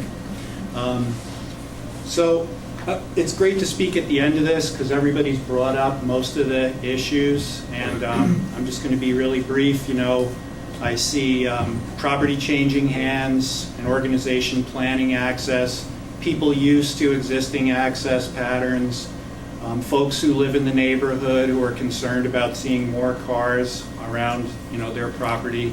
And make no mistake about it, there are more cars parking, particularly along Butterville and Gatehouse Road. I'm positive of that. I see it every day when I'm out patrolling. These concerns, aesthetics, access, even handicapped access, are very important. But I am really curious to hear from your highway soup and your police chief, because in my career, the thing that gives me the most grief is motor vehicle accidents. And I hate rolling up on motor vehicle accidents. It's one of the worst things you can encounter. And I think basically safety trumps these other concerns in some ways. So if there's safety concerns, it'd be great to wait and see if we're able to construct this parking facility, wait and see how that works out. That'd be great if we can wait. But if there's safety concerns, I think we need to work together to address those safety concerns quickly. Again, thanks for this forum. I really appreciate it. Thanks very much. Thank you, Hank. Nancy, we're filling up. Hi, I'm Dee Ruger, and I'm kind of in a unique position because I live on preserve land. I live off Butterville on Lenape, and a lot of good points have been brought up tonight, but the one thing I still have to stress, the most important thing is safety. And there are two areas that are very concerning to me, and that's where the bridge is on the land that accesses Lenape Lane. Many years ago, people were allowed to park on there. The fire department came to us and said, you need to stop this land. Who do we see? Is this Mohonk? Is this yours? Because my husband was farming everything there. And we said, well, it's Mohonk's, but what's the concern? They said, we cannot get a rescue vehicle onto the mountain, whether it be to either the two houses on that road or to, say, a forest fire, etc.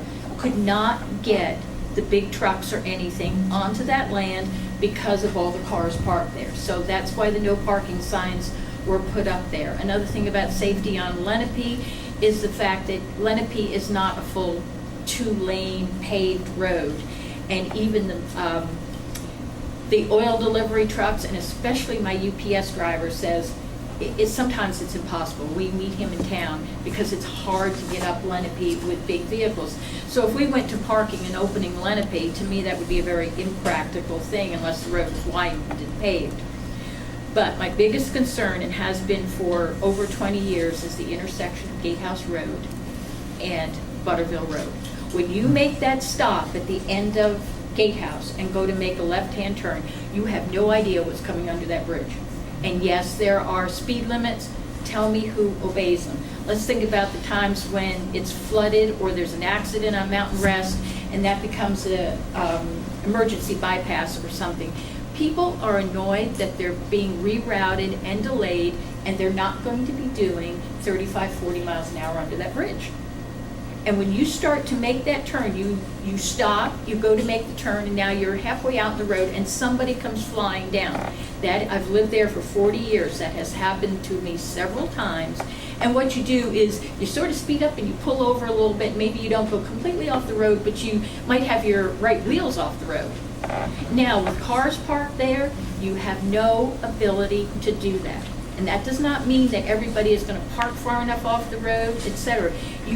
People aren't parking off the road completely, and the increase in car parking on that road is probably 5 to 6, if not more times than what it used to be. Now, I still think some of our neighbors should have the right to figure out some type of parking there. My solution would be take from the mailboxes that are right past Gatehouse there to the bridge and make that area immediately no parking, because that is a serious accident waiting to happen. And not just say a head-on accident with somebody coming under the bridge, but you've got people getting out of their cars, they've got their babies in the stroller, they've got their dog on a leash. Now they're 3 feet out into the road. So you don't really have the room. And what do you do when somebody's coming at you head-on and you've got pedestrians and cars on your right-hand side?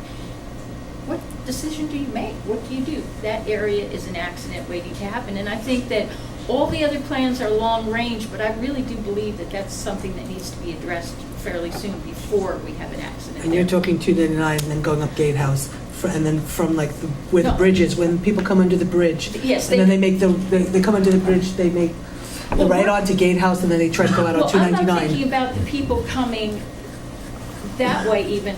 It's the people that are coming down and heading out towards Mountain Rest that are doing, on Butterville, that are doing 50, 60 miles an hour coming down through there, and you've got us stopping to make the left-hand turn onto Butterville. So you've got that T right there.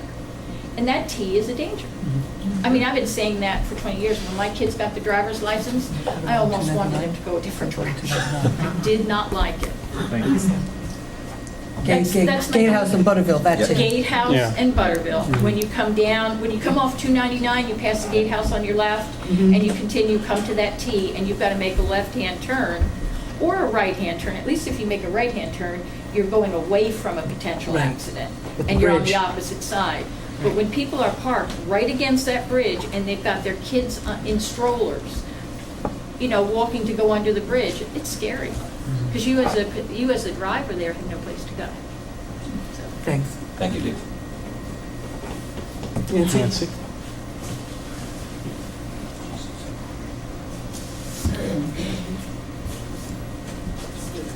Hi, I'm Nancy Sneedwind. I missed most of the meeting. I'm sorry, I was working, but I just want to assume that most of the points have been made, but reiterate probably what are important points to me. I think what New Paltz, we all value in New Paltz is the beauty of our community, and New Paltz has allowed parking throughout our community, and people do take advantage of parking in different areas of our town so they can access the very scenic vistas that we all love. I think this issue should be treated as a town-wide issue, and certain neighborhoods shouldn't be singled out. If we're going to look at parking, we should look at it more broadly. The stakeholders in this particular issue, parking on Butterville Road, is everybody. It's not just the neighbors. It's all of us in our community who do like to walk there, who do like to bring our children for a walk and friends. And so I think we need to, and I appreciate the board having this meeting so we can bring all the stakeholders together to talk about it. I don't think we should make big changes. Maybe there are a few safety issues we want to look at, which are a priority, but until there are alternatives, I don't think this issue is timely right now until there are alternatives for parking, because the parking that I see, to be honest with you, and I know the Rangers go out, but I travel that road a great deal myself, is it's seasonal and it's on weekends. The real problems, when you look at it, are on weekends. Sometimes there's excessive parking, and in the fall for fall foliage. But many times there's one car parked, two cars parked. There's not a problem a lot of the time on that road. And I don't think we should be making changes for the exception rather than the rule. For example, in schooling, we often see that some students create a problem, and then there's a new rule made that affects everyone in a negative way, when it really this problem should have been dealt with in terms of those few children that were creating the problem. I think we have a few problems here. We have a safety problem, maybe we have a seasonal problem, maybe a weekend problem. We should think about that. But let's not penalize the vast majority of New Paltz residents who value parking on that road in a safe and careful way, and enjoying that beautiful area because of the few. And I do think it's a few times when it is a problem. So I urge you to consider that. And I urge you to consider that if we're going to talk about parking issues, let's take in the community and not single out one area. Thank you. Thank you, Nancy. Is there anybody else who hasn't had a chance that wants to speak? Okay, Chris, I don't want to put you on the spot, but why don't you just come up and maybe talk about what some of your concerns or issues might be? Okay, to give some people some background, I've lived in New Paltz for 50 years. 30 years I lived on Mountain Rest Road. As a young man, I picked rocks out of those fields for someone who's in this room tonight.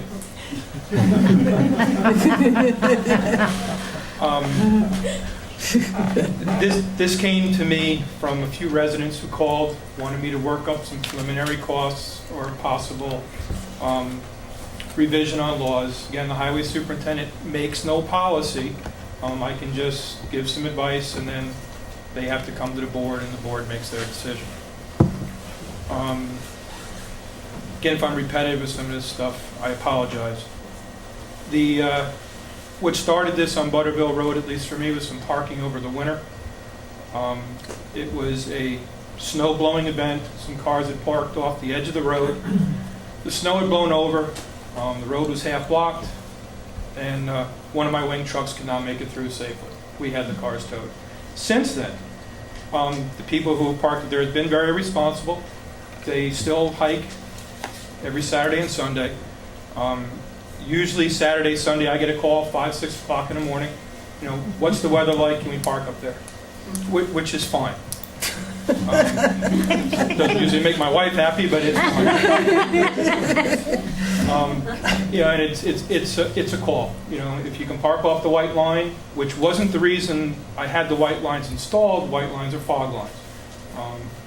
I have my father's 87 travels that road quite often and has problems seeing the side of the road. And I'm not going to get into what he shouldn't be doing. So that wasn't the only reason, but it made sense to put them there. We've done that in the town. Traffic studies have shown putting a yellow center line along with the white lines actually speeds traffic up. It gives the impression of you have a lane to drive on versus an open space where you kind of have to figure out where you're going and you tend to go slower. Just to go back real quick about the snow. Some people have said, well, why don't you put up snow fence? It's a little off topic.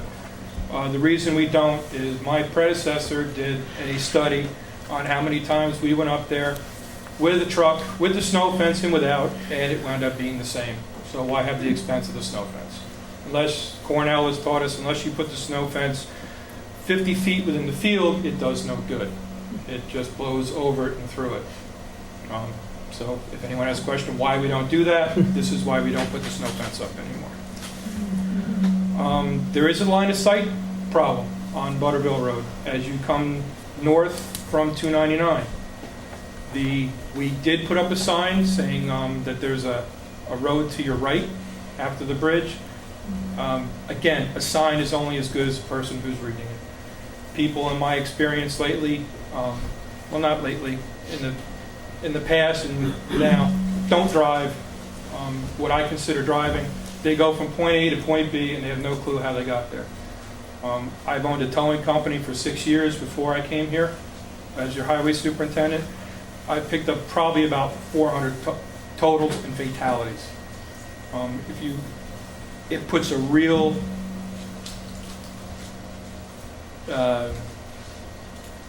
view to an accident when you see a car mangled, and when you have to, I wasn't actually at the scenes, I pick them up afterwards, and you find out that, well, they pulled out in front of a truck because they were making a U-turn and was on a blind curve. Or the famous one was he actually lived. Last thing I remember was putting my cruise control on 90, and he hit it, and he took a state plow about 60 feet off the road. So it's not safe out there by any means. People are parking off the road. To date, I haven't had any more complaints about Butterville. There has been complaints about other roads. My main concern, again, is emergency services. Someone spoke here about fire trucks not being able to get in. Not out there, but in other parts of New Paltz, off of Henry W. Du Bois, the roads are very narrow. Over the winter months, a few of the storms, we had major problems where my trucks couldn't get through. I had to go back to the shop, get a pickup myself to try and get through, and I couldn't make it with that. If you read in the paper, thus telling my crew during that storm, if you get an emergency call on that road, we are to plow the cars off the road. Do not wait. Thanks to the police department, they helped us quite a bit. They came out, they knocked on doors, they got the cars moved. Enough for us to get by, or emergency services to get by. We don't want to tow cars. Right? We're all in the same community. It's nothing I like doing, and I sure don't like the phone calls for weeks after, why'd you tow my car? But it is a safety concern. Parking's not limited to that off of Henry W. There's also problems in Cherry Hill. We have quite a bit, and I'm finding it's usually the rental houses. There's a lot more rental houses. People who I grew up in town with have moved away. For whatever reason, their houses become rentals, and we get a lot of people who come in at all different hours, park on wherever they want. Again, the towing law in New Paltz, or what I can do, is after 12 o'clock, from 12 a.m., 12:01 a.m. to 7 o'clock in the morning, I have the right to have the cars towed. I can exercise another power that if it's a danger, to have them also towed. Again, we try not to do that, and the police work very well with us trying to mitigate that. We're really not trying to be adversarial here. Let's see. Signs are a big problem. We have to follow a certain criteria to post signs. Through the, it's an MUTCD book, Manual for Uniform Traffic Control Devices. This is what tells us where we have to place signs. they're not placed at these intervals, they're not considered a legal sign. Now, do we like putting up signs? No, they're very expensive. Now, the $7,000 and Jeff's overrun around 10. That's right after we put them in. Now, after the plows have been by, vandals, everything, and there are vandals over there. I spent quite a bit of time trying to get some very interesting artwork off the side of that Butterville Bridge. It's costly. And just speaking of that, when about the speed, I'm not tiny by any means. When I put on a big vest, bright orange, I'm a big target, and I almost got hit 3 times when I was cleaning that bridge. They saw me there. It's kind of hard to miss me. And a few times I was hugging the wall as flat as I could get. So it's, 40, 40 is the new 60. I hate to say it, but that's where we are. I don't have an answer for you as far as parking. Pine Road, just to, again, perspective, the highway department goes and works on Pine Road. 2 days later, I get a phone call. Why is the highway department on Pine Road? Is that the only road in New Paltz? So, no. So we go off of Pine Road.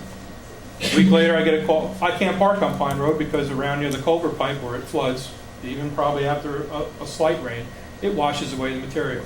We go back to Pine Road. Now, when we went to go pave Pine Road, the neighborhood come out, and I thought, now this is when I worked for the crew, I thought we were going to get lynched. You can't pave that road. Well, okay, so at what point are you fiscally responsible and say, look, either you let me fix it the correct way and we spend lots of money, or we just keep piecemealing it best we can, and, please don't call if you see a white truck parked on there. We're not taking a nap. And I can prove that by our GPS logs.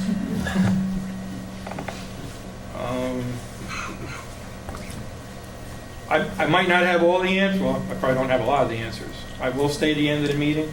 If anyone has any questions, I may not be able to give them the answer right away. I'll take your name, number. I have a couple meetings in the next couple of days, but I will get you an answer to the best of my ability. Did you put the counting on Gatehouse Road?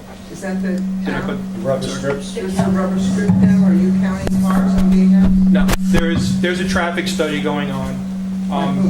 I believe it's the Reserves traffic issue. Okay. we did get a notice on that, it's not us. Did you put the white X's on the road? No. That's the DEP. They're surveying the tunnel. That's what those white X's are. And Chris, could you just review also the town law on, our law only allows for paved roads? Yes, in the town, there is a law that there be no dirt roads in the town of New Paltz. I'm sorry, well, unimproved. Unimproved dirt. Right now, we're breaking that law by 2 roads. After this summer, we'll be breaking that law by 1 road, because I'm going to pave one of them. Hopefully, I'll be a smaller target then. The resident will be plain ice. Yeah, that's about it. Again, a sign's only as good as people who read them. It's a beautiful area. Grew up in New Paltz all my life. Mohawk is a beautiful spot. I probably took it for granted now as I was younger. I'm starting to get it now. My father's property, mine borders the preserve. We've always had a good relationship. My concern as highway superintendent is safety. When people park at that bridge, can I do anything about it? No. Do I want to see it? Absolutely not. Because you do get people that do U-turns, that just pull out. You have people that just walk out in front of you with their carriages, and until you've been at an accident scene, which I've done that too, and seen someone there going, oh my God, how did this happen? Why didn't you stop? Why didn't anyone do anything? And then you find it's been on the table. There's someone dead laying in the road. And you have to put that in perspective. Think about that a minute. It's safety. I get it. Everyone wants to look at the mountain. I'm sure there's a compromise. I'm sure there's something that can be done, which I'm sure our board will figure out. Nicely done there, Chris. Thanks. Thank you, Chris. Does anybody have any questions for Chris while we have him here? Sure. Yeah, I just wanted to know if the junction of Gatehouse and 299 has become a concern for you, or if that's still kind of under the radar, with the parking on the weekends. Of parking, Yeah. I've been advised that there is a parking problem. To date, I've seen cars parked there, but it hasn't interfered with what I would consider the normal travel. Yeah. I shouldn't say that. There is an interference, but again, without parking law or anything, there's, a highway superintendent has very little to say about that. If we can get a call, it's usually a call to the police. Is there a danger? Sure. Go ahead. This might be a police question, but is there a way to address the speeding? Well, we do have the chief, so if the chief is willing to come down to Typically, be the up there with Chris. Well, why don't we wait 1 second, let the chief come down. I'd also just like the whole entire audience to join me in wishing the chief a happy birthday. Happy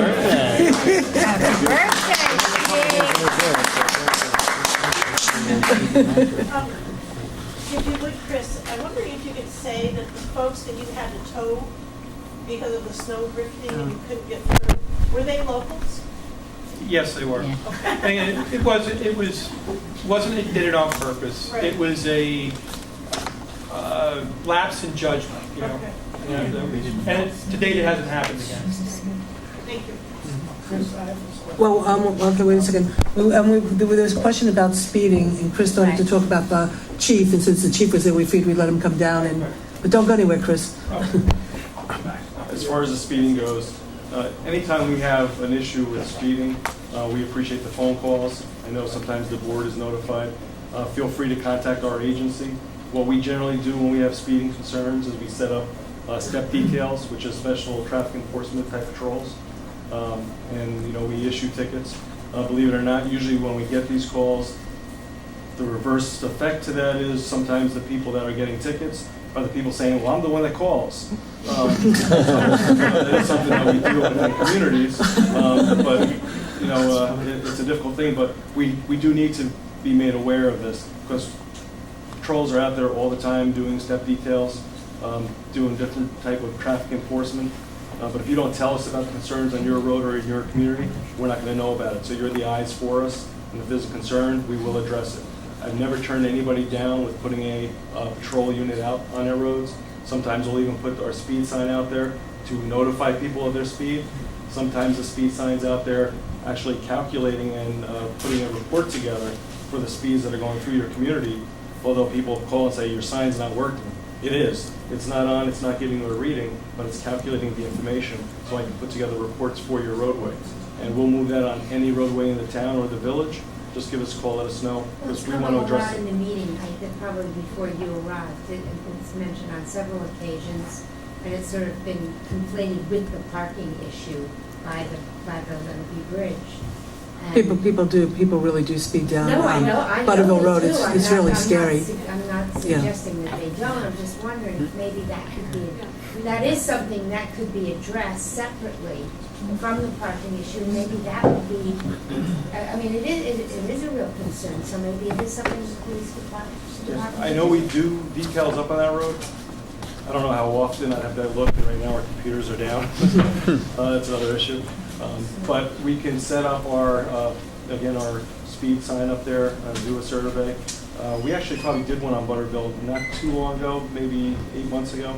I can pull those reports and we can answer some of those questions. We can do it again and we can step up our patrols in that area.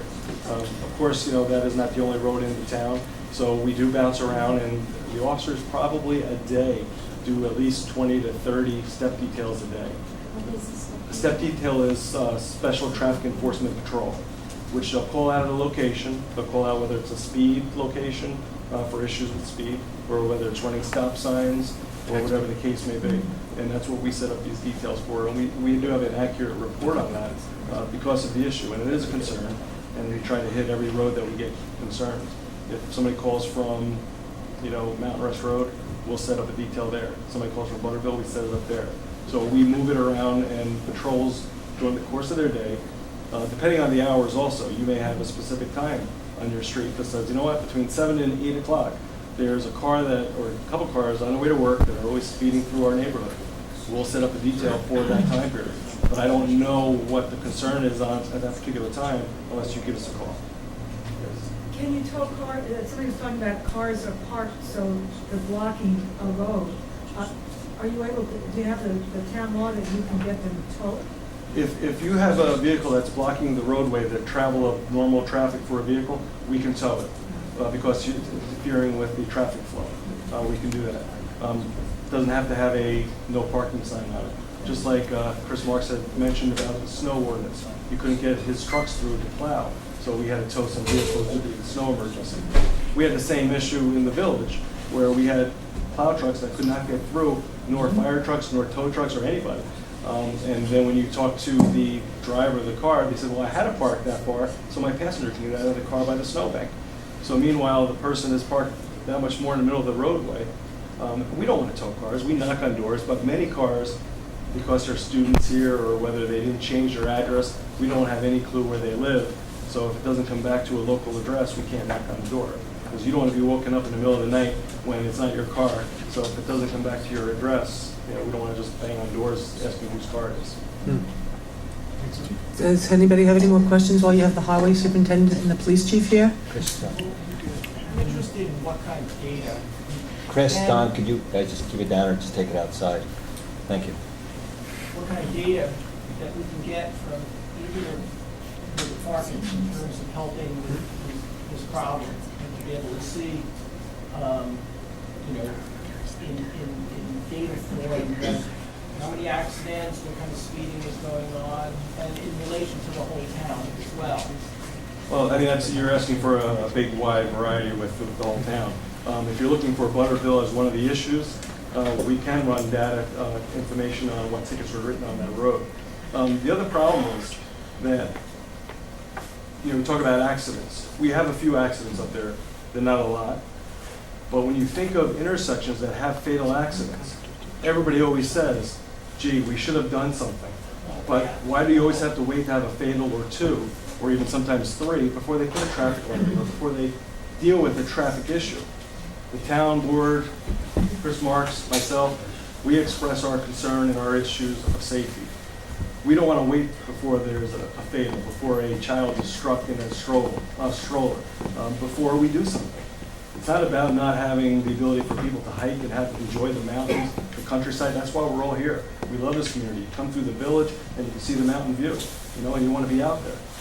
But safety has to be a concern. So it's not about, again, that. What is the answer? I don't know. Maybe it is coming up with some type of parking that is, pretty to the eye as well. But you can't just leave it the way it is and leave cars parking the way they are, causing the hazard, because I don't want to be the chief of police when I have to go up there and make a notification to somebody's husband or somebody's wife that their husband and wife or child was just killed due to a traffic concern. Yes. I'm just curious, is there any current ordinance about parking on street, or out of the village, like on the street, you have to have both wheels off, or the curb off pavement? Is there any guidelines now? State law talks about being parked on pavement. Town law doesn't really address that issue right now, but under state law, there is a gray area about town roads compared to state roads because of that issue. And that's been a concern. That's why we're trying to address that with some parking enforcement as well. But if you're blocking traffic, that is a total different issue. Wheels on the pavement, again, if it's a state road compared to a town road, there's some gray area in there that we've been working on and clarifying. Could you just explain what it means about parking on pavement? I mean, Yeah, basically, if there's a white line on the road and your tires are within the white line, you're parking on pavement. Areas that don't have a white line, if you're touching the pavement, technically you're parked on pavement.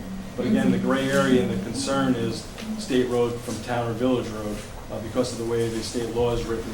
And it has to be addressed really with town or village ordinances. Is it possible to put speed bumps before that bridge on Butterville Road, or just something to slow people down? Speed bumps, are an issue with the plowing and things like that. And Chris Marks could probably talk a little better than that. Maybe something, and again, the town can talk about signs saying one lane of traffic ahead, or I don't even know if they used to have that up there.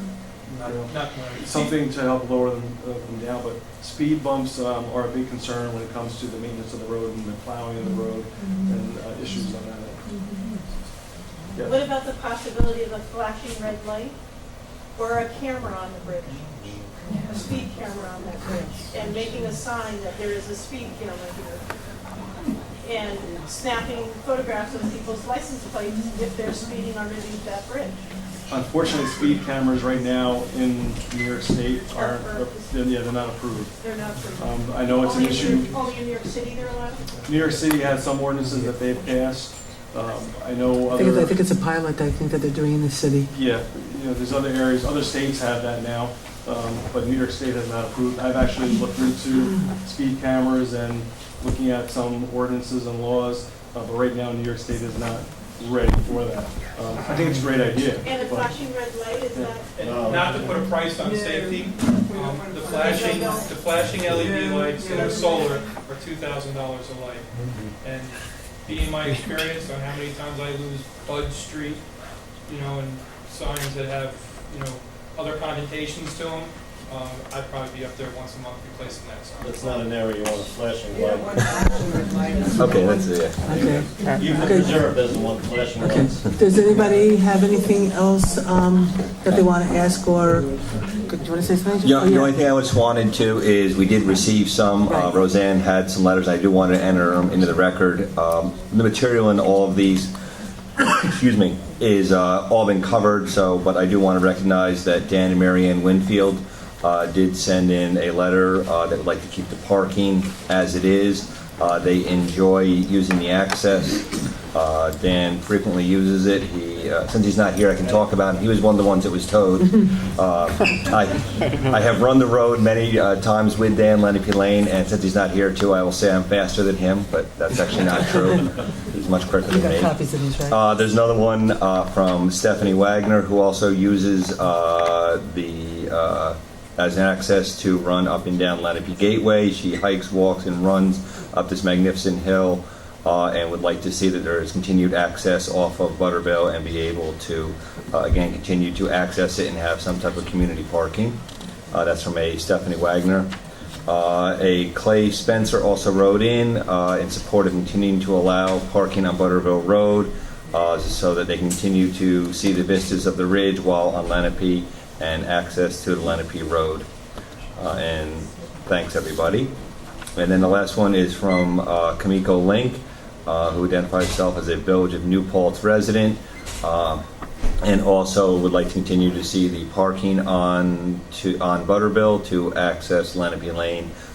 She is a busy mom with 2 young children and enjoys being able to go up there even for short events, and would like to enjoy continuing to see there and not have to plan a multi-hour event, but just simply go up there for a few minutes to enjoy the hills.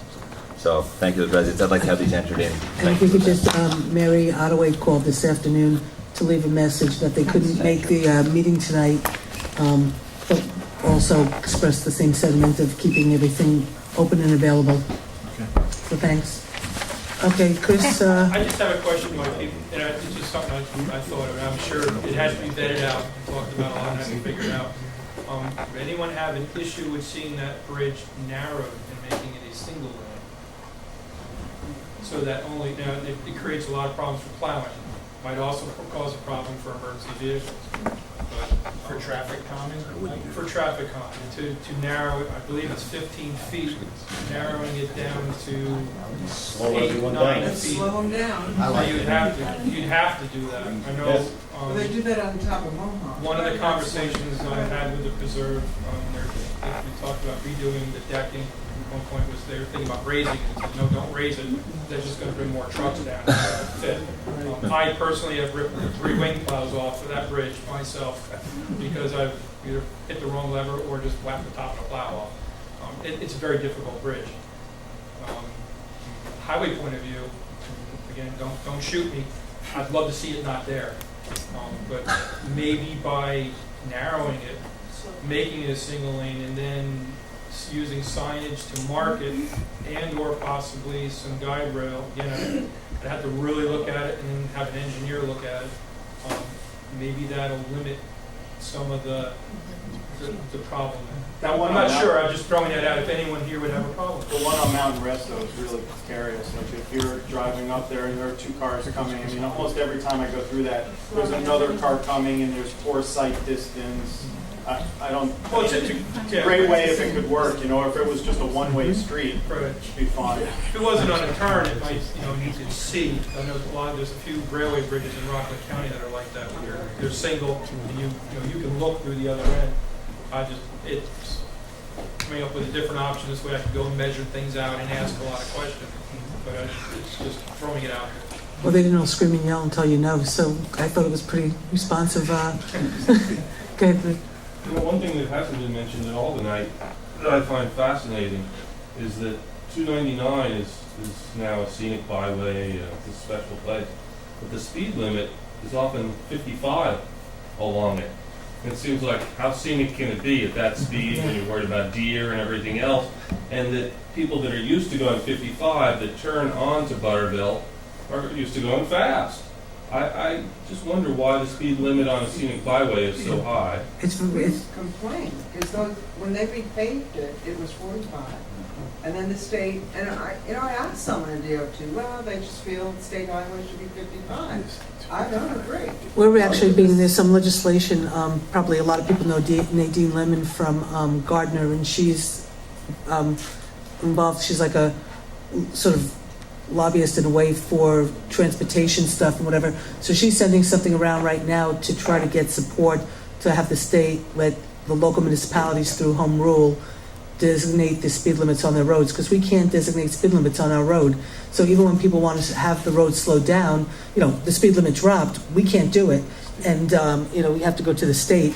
So there is some legislation going around to try to get the local communities to have the ability to do home rule, which is what we should be the ones determining what the speed limit should be on these roads, but we sort of have no say. We talked at one point, I think at one time, about actually just posting signs and saying, screw it, we're going to just do what we have to do to keep people safe.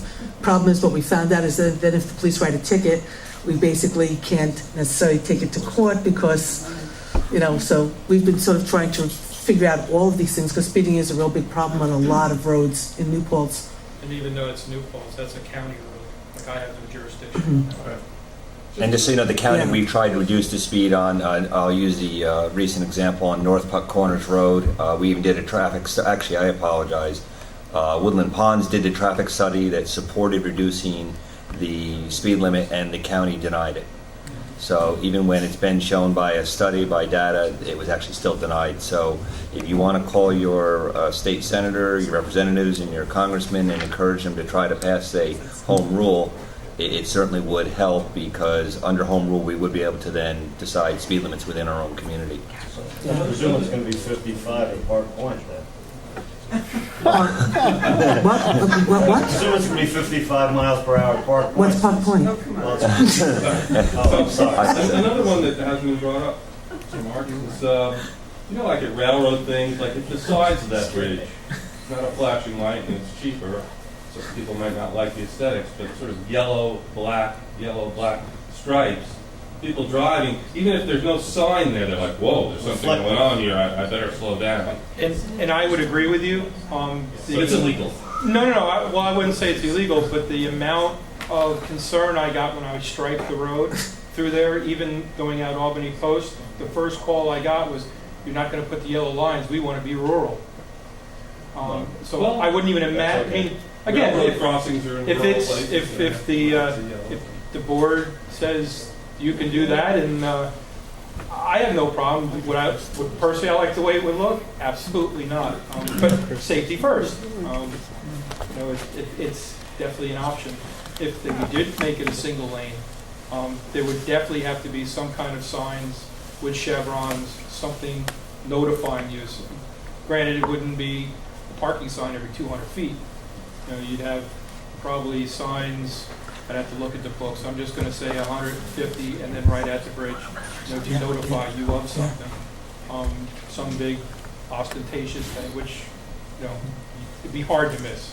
People are still going to miss it, but possible. Or even maybe a metal sign at the top, which extends down a little bit, non-flashing, that is the new HIP, which is a high-intensity prismatic, which is very, if the sun hits that the wrong way, there's actually a spec for how the sign has to be tilted so it doesn't blind you. If they're that bright. Maybe something like that would work. Okay, so what I'm going to have to, we obviously, the Butterville Road, bridge area is something that we're going to have to sort of really have some conversation about, and what's going on by White Oaks and coming, White Oaks and Gatehouse, which is becoming somewhat of a dangerous area that's been talked by a few people. So those are the areas, at least from a safety perspective, that we're going to have to focus on. So with that, because we do have to meet with Joe to talk to him about the police server and what we have to do about taking care of our emergency situation. So with that, I'll just thank everybody for coming out, and thank you for your time. And with that, we'll ask Joe to come up to... Take 1 minute break. 2 minutes. We're going to take a just quick break. Hey Joe, do you know there's a photo of you and Natalie Merchant? I just want to leave these. Yeah. Glenn, thank you. I found it in Ulster magazine. Glenn, actually, did you give a copy to We're right in the front row. Just make sure she has She's speaking. Thanks. Thank you. I'll have to send it to you. There's a photo of you and Natalie Merchant in this month's issue of Ulster magazine. You're sitting right in the front. We got the 1 million art? Yeah, thank you. Okay, that's probably where it was. Yeah, that's what I assumed. Yep. Really? Church, yeah. Yes. Yeah, I'll send it to you. Yeah, send it to me. Do you have any specs with you? I couldn't get anything from May. So you got nothing? All I got is May's prayers, my prayers.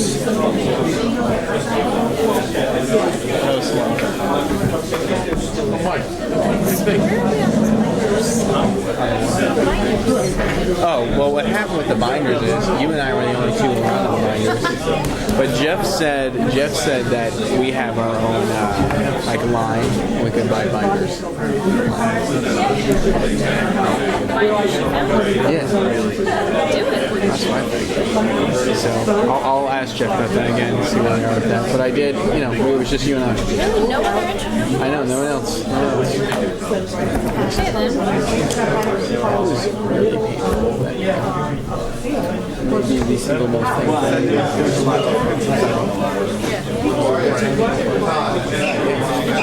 then it got to a point where I think I said it twice. I said it early in the meeting. I can't believe you asked for parking management. And I'm making a decision. And then it was like personal issues. And it did eventually. But like, that's still what we just did as a full. But then it was like the first 10 speakers, and then it kept saying, we're not making a decision. And they would get like, man, it ended better than it began. What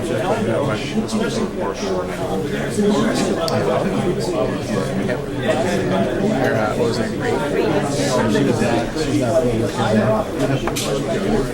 It's interesting, it's we're trying to on somebody's ability to park. I mean, I park there all the time. It's just it can be a dangerous situation. Maybe what they can do is they can get whatever to give us a little bit of land just so you can get a car off the road. Well, I think the municipality is allowed to take X number of feet off the road. Anyway, I meant to ask Chris that. There is a certain right away that's considered town property. I don't know what the measurements are. That's what I was thinking too. And my thought was too is that a safety issue. What if we just start ticking them if you're over the white line? After a while, people will figure it out. Don't do it. One of the things we have to do is come up with, there used to be a town ordinance that used to talk about parking pavements. Yeah. Somehow, somewhere along the line, that was kind of interesting. The state law talks about parked on pavement, the state road. Yeah. So that area that I was talking about came into play when, something went through the judge dismissed a ticket a while back, saying that there was no town law that takes care of it. You can't write it in the state section, it's not a state road. So that was the issue. That's the reality. Simply as a town coming up with a reality. Parked on pavement. No, we use discretion. It's not, just because the car's touching the pavement, we don't take a walk. No, I hear It's you. interfering with traffic flow. If you gotta come down the road, it's, if the car's going to go around the car, it's an issue. Also, many people mentioned it. I don't know who the hell is making a U-turn on Butterfield Road. People do it. People do U-turns right in front of P&G's. Come up the wrong way. Yeah, I have on multiple occasions. I have been on coming down. What is that? Yeah, it's that P&G's Road coming down with some guy, and I'll honk my horn. They look at me like I'm an idiot. I'm like, all right. Well, you're blowing a horn at him. I'm like, no, wrong way. I know it's all the time I see it. Yeah, I see it all the time. I've seen it a lot. That's scary. But they're probably not from around here. No, it's definitely. Yeah. Well, and you know what? If you're coming, you can kind of see how you could maybe think that is right up to Main Street. I see it. I mean, it's posted pretty well, actually. But if you're not paying attention, you have the traffic light even. I think people come right up to 32. Yeah. More importantly, where'd you go for dinner for your birthday? We can get to us. Oh, okay. All right. My birthday's actually Thursday. We know. We had a whole discussion. It was all. So this is why should I come to me? I'm like, geez, I'm just leaving the station now. I'm already late to get to dinner. Why are you leaving here? It was nice out, because I couldn't partake in the actual whatever. She looked like she wanted to. Let's put it. She's really not with me. She's going to let all the questions to the chief. She was like this because I didn't have any paperwork. She was like, I don't know if she was serious. Is that your purse? A lot of laundry. Is that jeans? That's yours? Is that your purse or Jean's purse? Jean took it. Jean took hers with her. All right, I think Jean might have left because she made it sound like she wanted to leave me.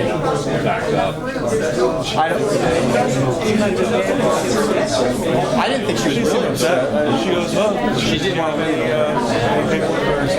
That's where and I was like,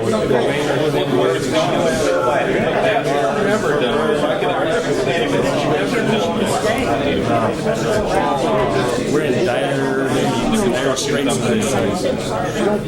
We are resorting to right now. We don't even know what case number we're on for the crash. So we're gonna have so much catch up to do. And May said it's already going to take about 8 days before we can get a surgery. Really? Tickets, access reports, they're locked down.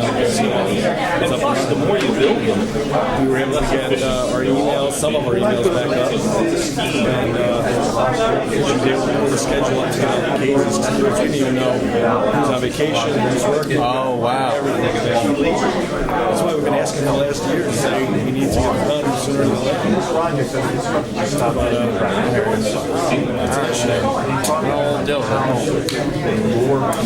Okay, so I guess if we get back together, we can.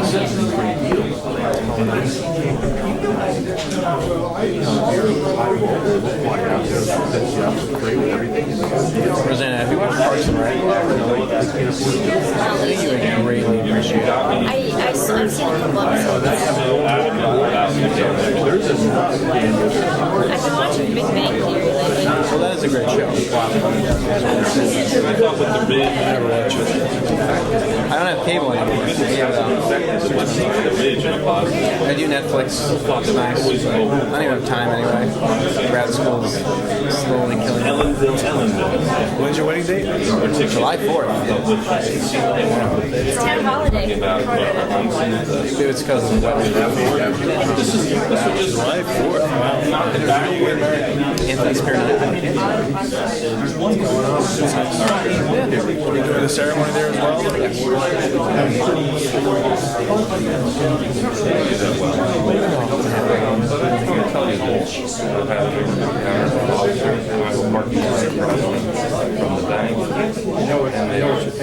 A lot of speakers on my road. Thank you. On Bonnecue? Oh, yeah. You live on a really nice road.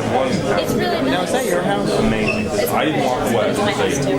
I stood there, a couple steps back, and he's asking to go.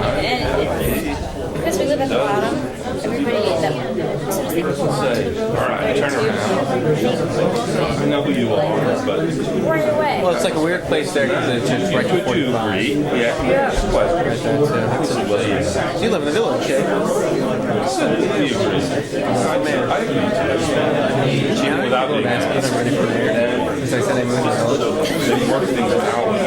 It's like kind of funny.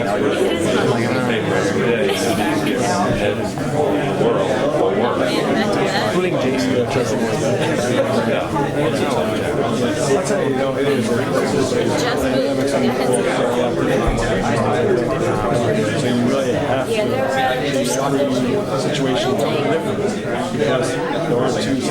They're finishing building the rest of those lots that are behind the community center. We stopped for a really long time. No, I remember that.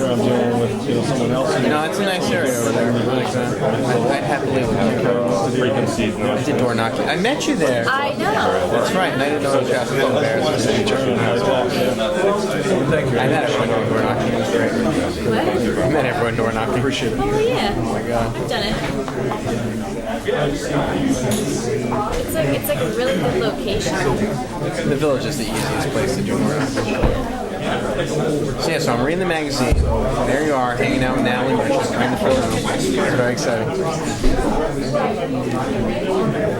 Were we chatting at that time? You were not chatting, unfortunately. I'm sorry. You looked very interested in what she had to say. That was actually, I find those type of gatherings very informative and interesting because, and you hear some of the stories of some of the other people. You weren't up there for that, right? I was supposed to. I worked for Sean McCahill, so he was on the panel. And then I had someone else come up, so I knew. Yeah, he was on the panel. Yeah. Him and Mike Heim were sitting next to each other. It was interesting. That's awkward. I went to school with Mike Heim. Yeah, I interned. All right, sir. Yep. Did Gene leave? Did Gene leave? Yeah, I have to be out here by 10:30. I was planning on being out here at 6. We were doing interviews tonight. We got done a little bit later, so we got done about 6 for police officers. Part-time I was about and to ask you full-time. that. Are there a couple police? How many? Probably about 4. You guys ready yet?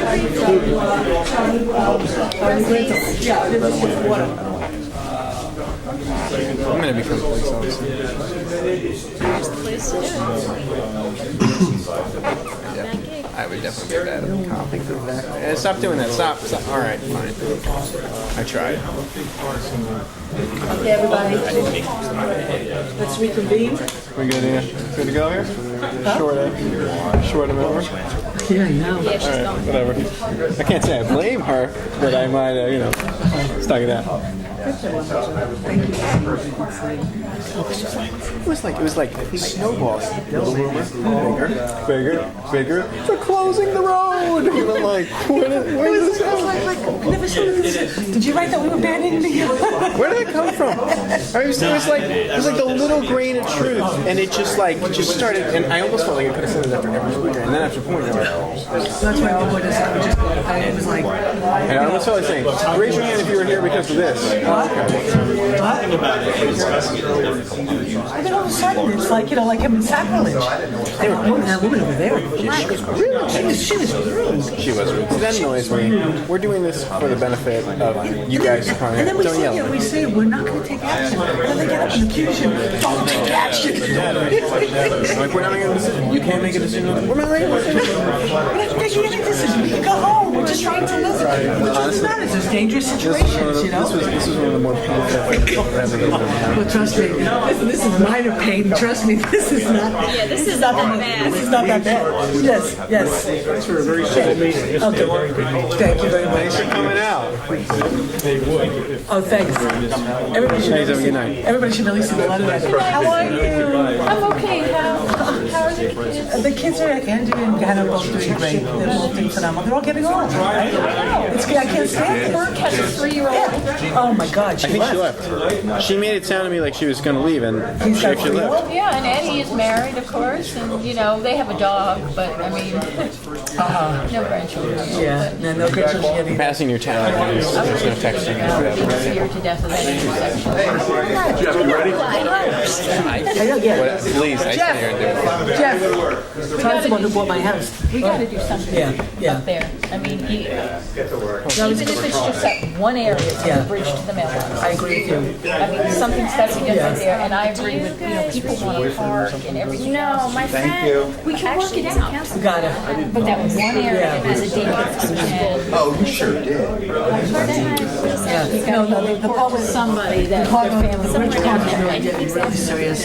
And down by Gatehouse and White Oaks, it sounds like it's getting serious. There are cars there. Well, thank you for coming. You too. No problem. You look great. Oh, thanks. You look terrific. Does come put the show. Give my love to the kids.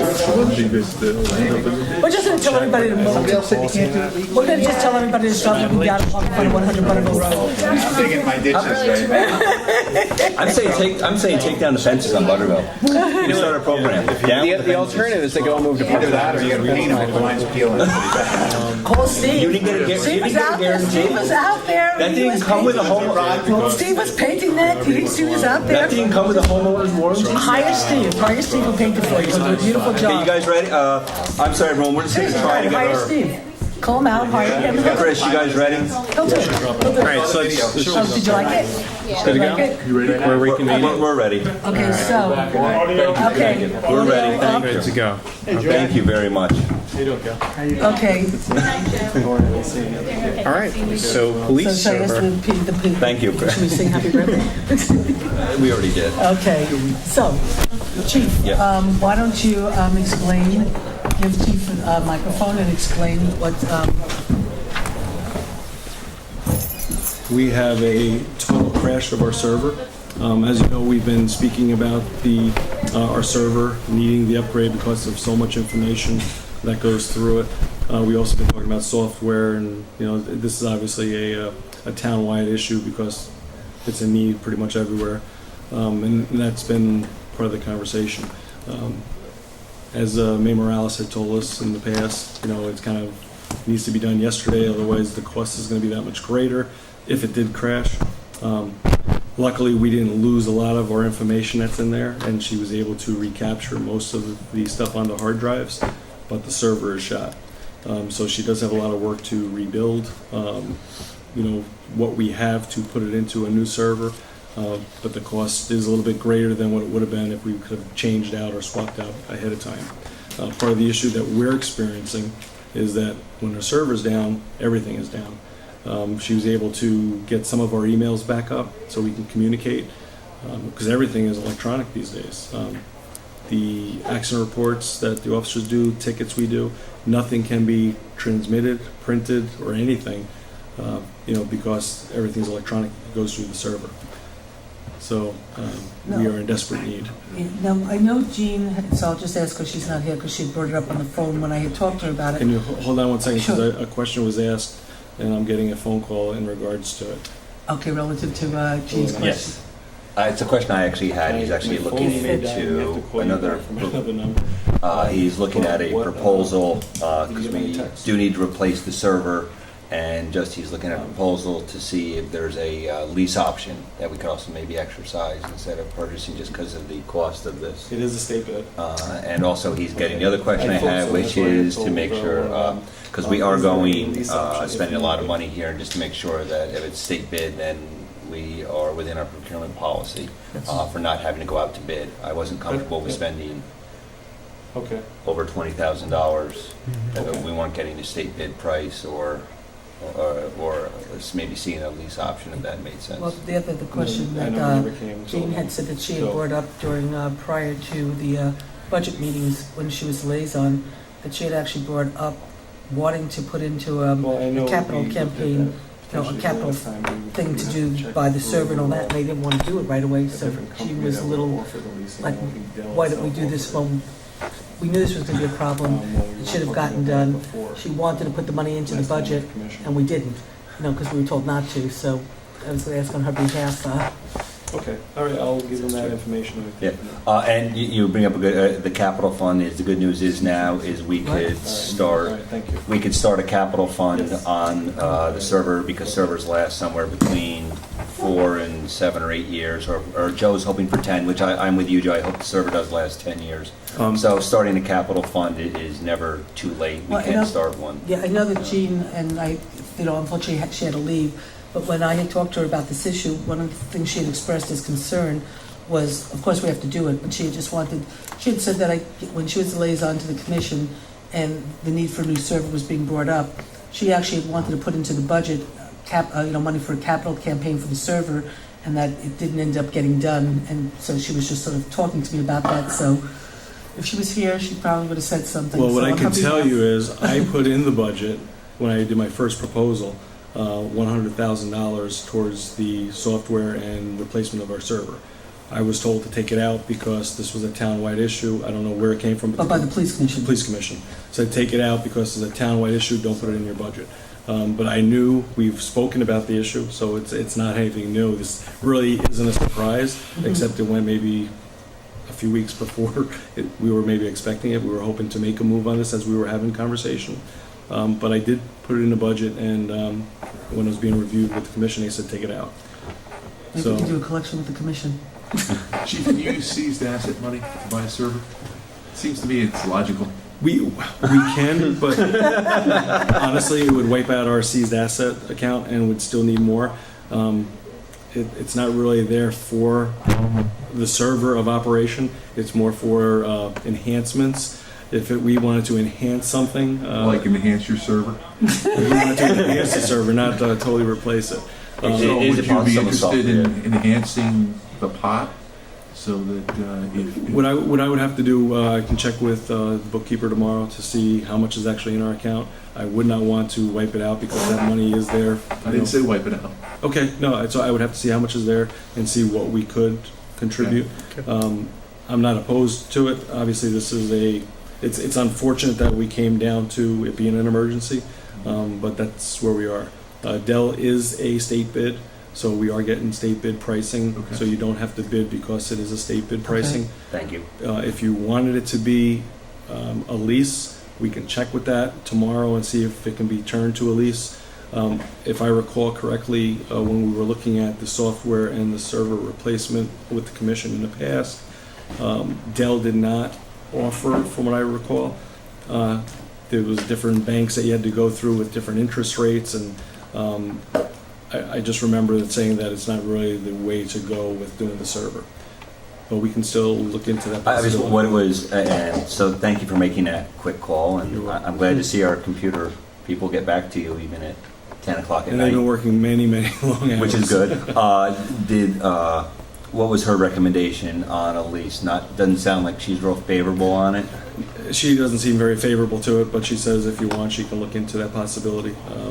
She pretty much got the ball rolling because we need to get this. Obviously, it's going to take at least 8 days to get the server. We don't have any insurance of any kind, do we? No, not for that. In terms of replacing the server, because I know that at one point you were talking about that we were running out of capacity to start with, you were going to need a larger server. Correct. Then we had sort of thought that we would take your server, but I guess that's sort of no longer an option. I don't know. I mean, the possibility is that the server will not be able to handle what we have, and she cannot get it to reboot up with the information we have on it. Whether she can change the hard drives and use it for a Town court capacity. or for the town, that's a possibility. I don't really know. But the new server that we're going to look to replace is going to be a server that will at least accommodate what your growth needs were. We're not just going to replace what you had, we're going to actually take care of the problem that you were facing anyway, right? This is the growth in addition to looking 6 to 10 years down the road. Okay. We don't want to have to be doing this in 2 years. So May is looking at the capacity of what we have now, plus the anticipated growth or more information that we need to put on a server. She's also talking about, and I don't understand all the technology. Cloud?